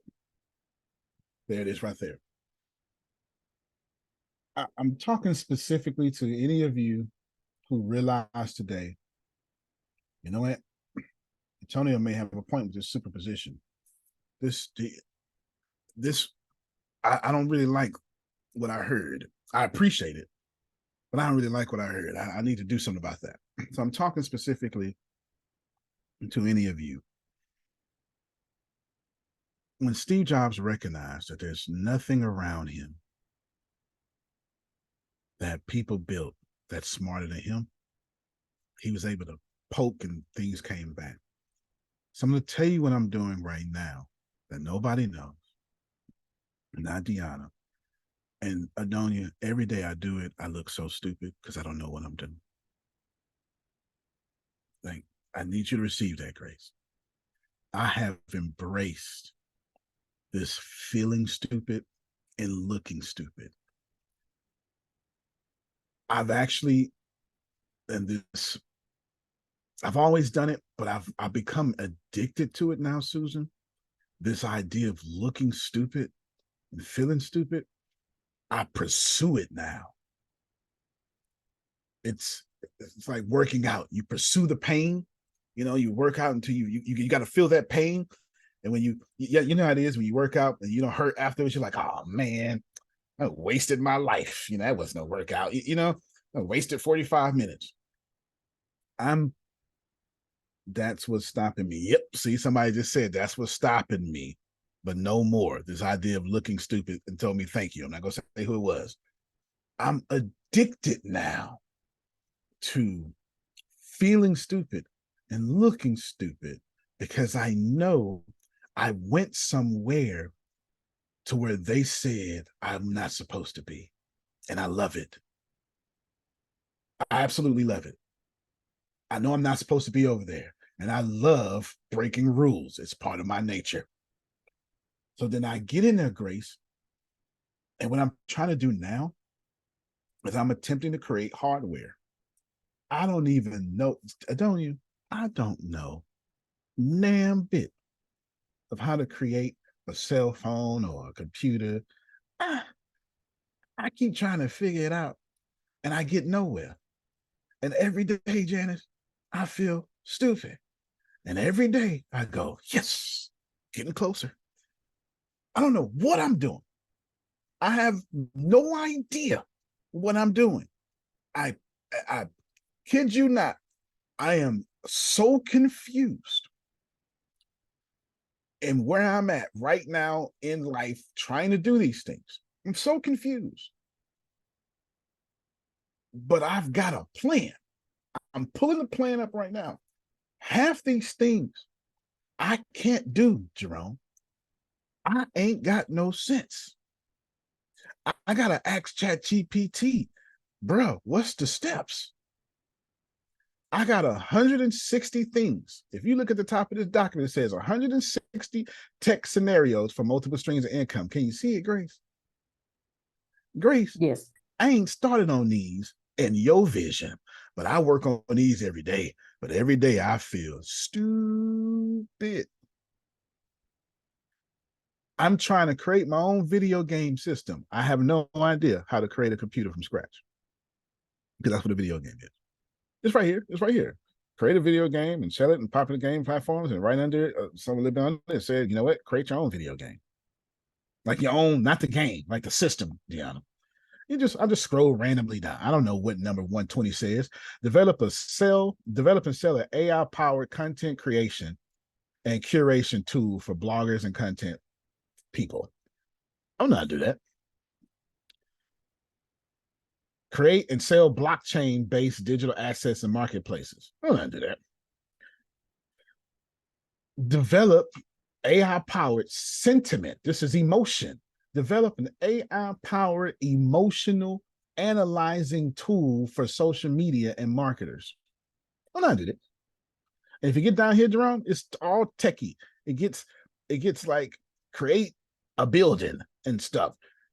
Look, I don't know what the hell I'm doing. I just know my path there is looking stupid. I'm trying to liberate somebody, Adonia. Somebody gonna hit me. I don't know what I'm doing. Hold on, Deanna, come back. I know. Dad calling. Come back and tell this, and just tell him call back, because he called me twice. He called me twice. Text her and tell her to come back, Grace. Call her. Tell her to come back. Dad's not in the 95% right now. He'll be in 15 minutes. Did I catch that lesson? My beloved father would be in the 95. I mean, he would be in the 5% in 15 minutes. He's not in the 5% right now. I sure hope y'all hearing that. Get there in 15 minutes. That's not personal. Tell her I said, hang up, come back. She said, okay. There you go. All right. I know why she's doing it, because she's trying to take care of me. See? Okay. But taking care of me is catching what I'm saying and building vertically with me. Okay. You ain't in trouble. I know why you did it. You good.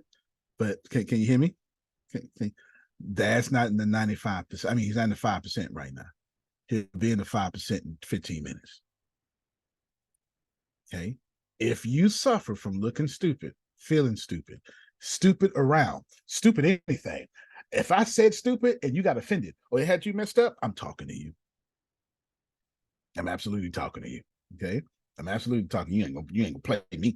What we not gonna do. If you said anything like that this year, I'm talking to you. Go ahead, Deanna. Because I'm ending. This is my closing thoughts. Okay.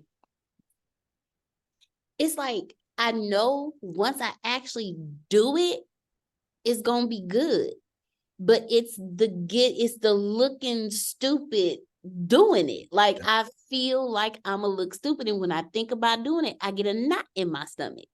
Can y'all let her know she's not alone? Who else out there wanna follow? You're not alone, sis. Come on. Okay. This is why I haven't sold a $40,000 sponsorship. What are you talking about? You don't want to look stupid on the call. You don't want to look stupid on the call. This is How why dare I you haven't ask been me on for that, Grace? Instagram or Facebook. I haven't posted in months. Months and months. I feel stupid. There you go. There you go. And the one thing that is still posted on my social media, excuse my verbiage, I scheduled that whole 2 months ago. It just 2 months ago. I add no value no more. It need to come down. And listen, I'm with y'all. I just want to remind you what Steve Jobs said. Ain't nobody out here smarter than nobody. I have become, as Prophet Jay said, he gets it. I've become addicted to looking stupid. If I tell y'all, Rhino Leg is so fire, I showed you a little thing of it, right? So like you got all the stuff because 6 months ago, 9 months ago, I was so ready to get it out and do that. And then big me, Grace, on the future timeline was like, wait, that's it's not user friendly. And so I went on a 6-month journey, Jerome. How in the hell do I make this user friendly? I suck. See, I was great, Adonia, at what you call it, building, terrible at design. Who wants something that works well, but is confusing? Oh, and there's Grace. So I started looking stupid. I had to go back to the basics. HTML, CSS. I skipped all that because it's easy stuff. But then I had to get better at user experience, user design. When you start getting better at user experience, what you say is you start acting like Adonia. You start saying, wait a minute, human resources, I don't like that. These are people. And you start thinking about what people feel. You cease to be you and you start becoming them. For Adonia, that doesn't make her feel stupid at all. She's naturally designed that way. But there are things that would make her feel stupid as she go out those. Maybe when it got out the people into the technical, maybe that was make her feel stupid because she's people oriented. So the inanimate objects is like, my God, why can't you be a person? You know, why can't, hey, book, become a person so I can work you out, right? Anything like that. And I get it. But Jerome, I'm telling you, brother,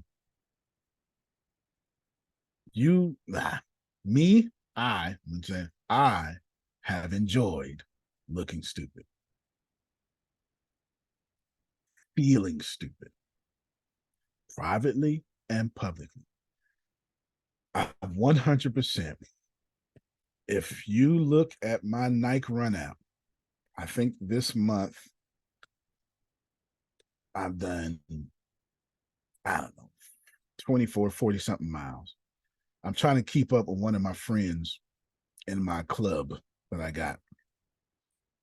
She just ran 5.4 miles this morning. I sent that message. Stop. You stop it. I'm trying to catch up. You're not letting me catch up. Right? She's like, you're there like 50, 60 miles for the month. I'm somewhere around 25. I can't keep up. We're the same age. Well, I got 200 pounds on her. I can't keep up. Okay, go ahead, Phil. When a wise man and a fool meet each other, and the wise man leaves thinking he didn't learn anything, who is the fool? Exactly. The wise man. I'm keeping up with her running.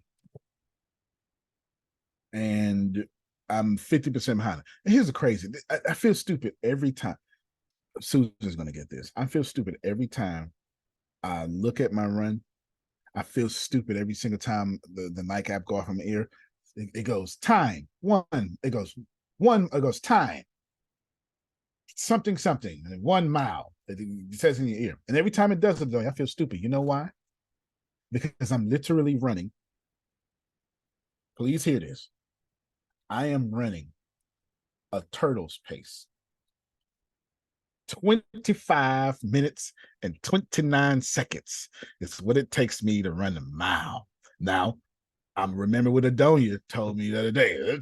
You out there, though, and she's right. But I feel stupid posting I run 25-minute miles. I used to run 7-minute miles.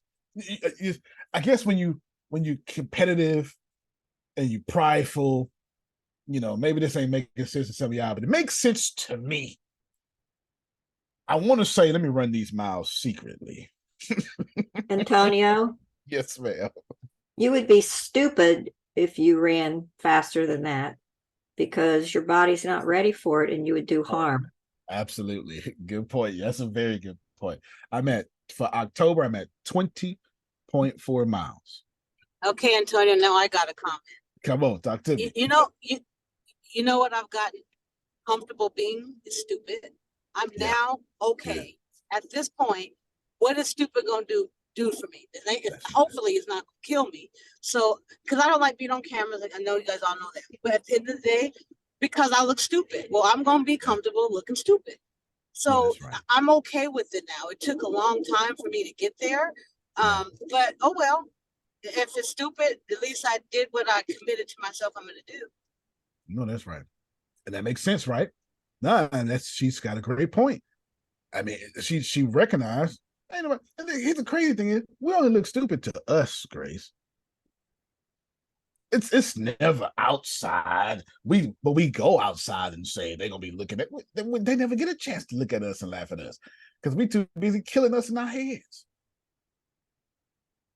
Every time I post, and it's only to the people who run with me. Like these people, everybody who run with me don't even live in Texas. I don't even live in Texas. Like I had to go find people in Jersey and Tennessee to run with me just so I can keep going. I don't even live in Texas. But trying to compete with them or keep up with them is making me better.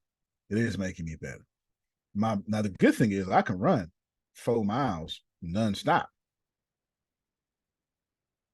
It just ain't gonna be fast. You know, if it's a zombie apocalypse, I hope they get tired because we're running at 25 minutes. That's all I got for you right now.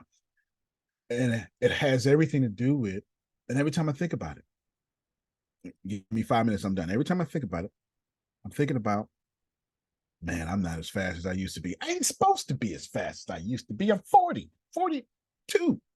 I ain't supposed to be 18-year-old Antonio. But here's what gives me comfort in looking stupid. Time. It's the one word, time.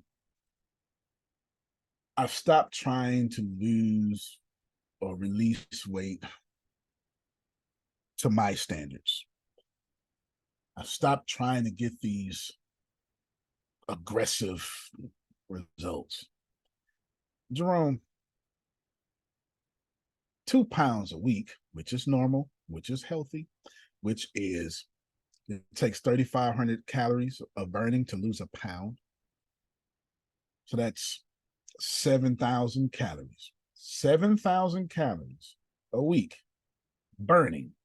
It's a lot of freaking work. It's a lot of work. But it's normal and it's healthy and it's not risky.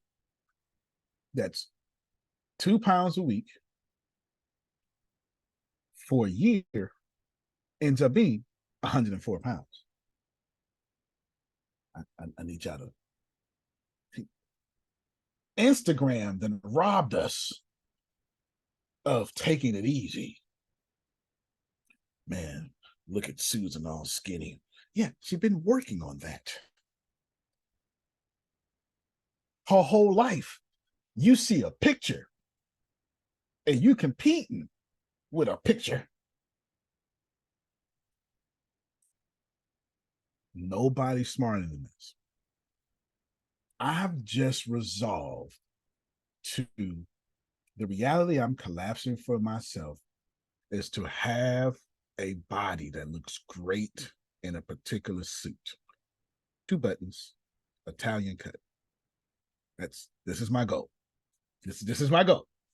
2 buttons, Italian cut. I was trying to figure out what's going to work for me? Like, what's going to motivate me? This is my thing. And I know I'm serious about it, Phil, because every time I'll scroll social media or something, or I'll see something on YouTube and I'll see somebody, like the universe just keeps showing people dressed up for me. And I'm like, God doggone it. Okay, let me do some push-ups real quick. Like it triggers me now into this, I'm almost there. I ain't nowhere near there. But I'm almost there. And I'm enjoying this idea of being almost there, even when almost is a year away. Antonio, that's all I got for you. Yes, sir. And it's harder for you to find somebody in a suit. My history is when I was younger, I always wore a suit. Mm-hmm. There wasn't a week went by. On the weekends, no, but every day I wore a suit.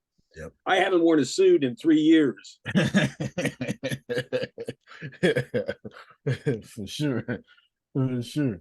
Deanna, I gotta end this. I'm telling you straight up. I've decided, I can't speak for y'all. I've decided that any good thing that I want to collapse in my reality from here, is going to make me look stupid. Comes with the territory. Somebody put in my head looking stupid is bad. And this is where I end. I wasn't born that way. Because as a child, I was trying to walk. And I stupidly fell 1,000 times before I not before I walked, before I understood falling hurts. Antonio? Yes, sir. For that to be true, you've got to take the responsibility of feeling stupid, not blame it on gravity. Well said. Well said. Well said. And here's the deal, Grace. Walking is simply falling forward. A controlled fall forward. That's all walking is. You're falling forward controlled. That's all it is. That's all walking is. As a baby, hear my words, Deanna, hear my words. As a baby, Adonia, Antonio, Grace, we had no problem looking stupid. People went, oh my God, look at you fall on your face, Adonia, and get up. Nobody had a problem. We need to go back to that. Because anything that you're learning new or anything that's going to change your life, you're going to fall as many times as it took you to learn how to walk. Me and Jerome came out the womb, couldn't even hold up our own necks. I know y'all could. Me and Jerome had little loose necks. We came out with no teeth, no necks. Just, baby, you had to put the little pillows there to hold our necks straight. You know what I'm talking about. That's all y'all. I'm saying me and Jerome, but all of us came out like that. Little loose necks. Couldn't even turn to the left or right. But you know what? We figured it out. Gravity kept beating on us, and our necks got stronger. Looked like a bobblehead. Looked like a bobblehead. We couldn't even touch our skull too much, Grace. You fool around and warp our heads. Okay. That's my point. Go back. Go collapse that reality. Give me 1 minute. Collapse that reality. It's here. Every time y'all bring something to your particle, two things have happened. You brought it because you're programmed, and it never makes you look stupid because you're a master at that programming, or it's something that actually serves you and you're a master at that programming. You missed it. I'll do it again. If you collapse the infinite possibilities into a particle, into an electron, into your reality, you mastered it one way or the other. You mastered it because you're stubborn and you don't listen to Adonia and your programmer won't do it in. And so now I'm not listening to her, so I'm messing up the whole job. Or I listen to Adonia, I listen to me, and I've mastered it. Either way, we're only ever collapsing our realities into our mastered program, whether it serves us or not. Then I got 30 seconds. When we do this, when we try to collapse it into something else that we haven't mastered, we got to look stupid. We have to fail. Because you cannot observe what you have not mastered. So I end you with this. Did it hurt? Sure it did. But you master being hurt when it comes to changing your life. That's who you are. Your feelings hurt because that's all you master. You don't master changing. You master getting hurt. So now look across Jerome's land and say, as for me and my house, we will serve the Lord, whatever that means to you. Okay, I'm done. Phil, you got the last words. Well, at the risk of being stupid, we've got to change in schedule. Monday mornings at 9 o'clock Eastern, 8 o'clock Central, we're going to be doing our Love Plus Work book. This book was so impactful, and Antonio liked it so much that he changed the schedule without even talking to us. He just changed it. So the Monday morning meeting will start off with this, and this is Marcus Buckingham, him reading the book, and we're going to be starting on the 3rd chapter. So you can have now until Monday to listen to the first 2. Grace will have those available for you. So I can't make it. Let me give you the subtitle in this, just so you know what this is all about. And we all know Marcus Buckingham because we all used his standout assessment. I figured, shoot, we use his stuff. I might as well buy some of his stuff. And it was a great investment, especially for these times. I mean, he's right on. But it's Love Plus Work, how to find what you love what you do, and do it for the rest of your life. So if you want to find what you love and love what you do and do it for the rest of your life, listen to the 2 chapters we've already done and be there Monday morning at 9 o'clock to get the 3rd chapter. And we've already listened to the 3rd chapter, but it was so good, we're going to repeat it. Was that stupid? It all is. It all is. And may we all go back to looking stupid like children. Deanna, Source told me I'm not Forrest Gump. Yep. Stupid is as stupid does. Why don't you give us the last words, Deanna? It's on you.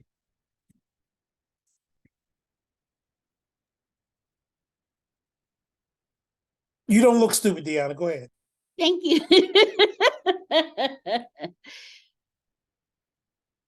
Have fun with life. We have been taught, we have been directly and indirectly taught to follow rules. What I have learned is stop following rules. Rules is what got us to where we are. So let the rules go. And when I say rules, I'm talking about the rules to life. Growing up, you're taught, go to school, go to college, get a good job, get the house, the cat or dog, the picket fence with 2.5 kids. But that doesn't always go for everybody. You may want the condo downtown. You may want the little straw house on the middle of on an island in the middle of nowhere. But if you follow rules, you'll never get that. So stop 0.5 kids. Yeah. It's one in the oven. That's how the 0.5 work. It's one in the oven. But just stop. Just stop. Stop following the rules and start having fun. Jesus had fun.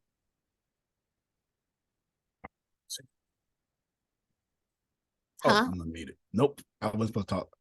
Well, you said something. I said you can't say that. You can't say Jesus had fun. Jesus did have fun. If you actually read and pay attention, he had a whole busload of fun. Never mind. I have a different view of Jesus. To me, Jesus was had going fun. Around having fun. Y'all stop playing. Y'all act like Jesus was boring.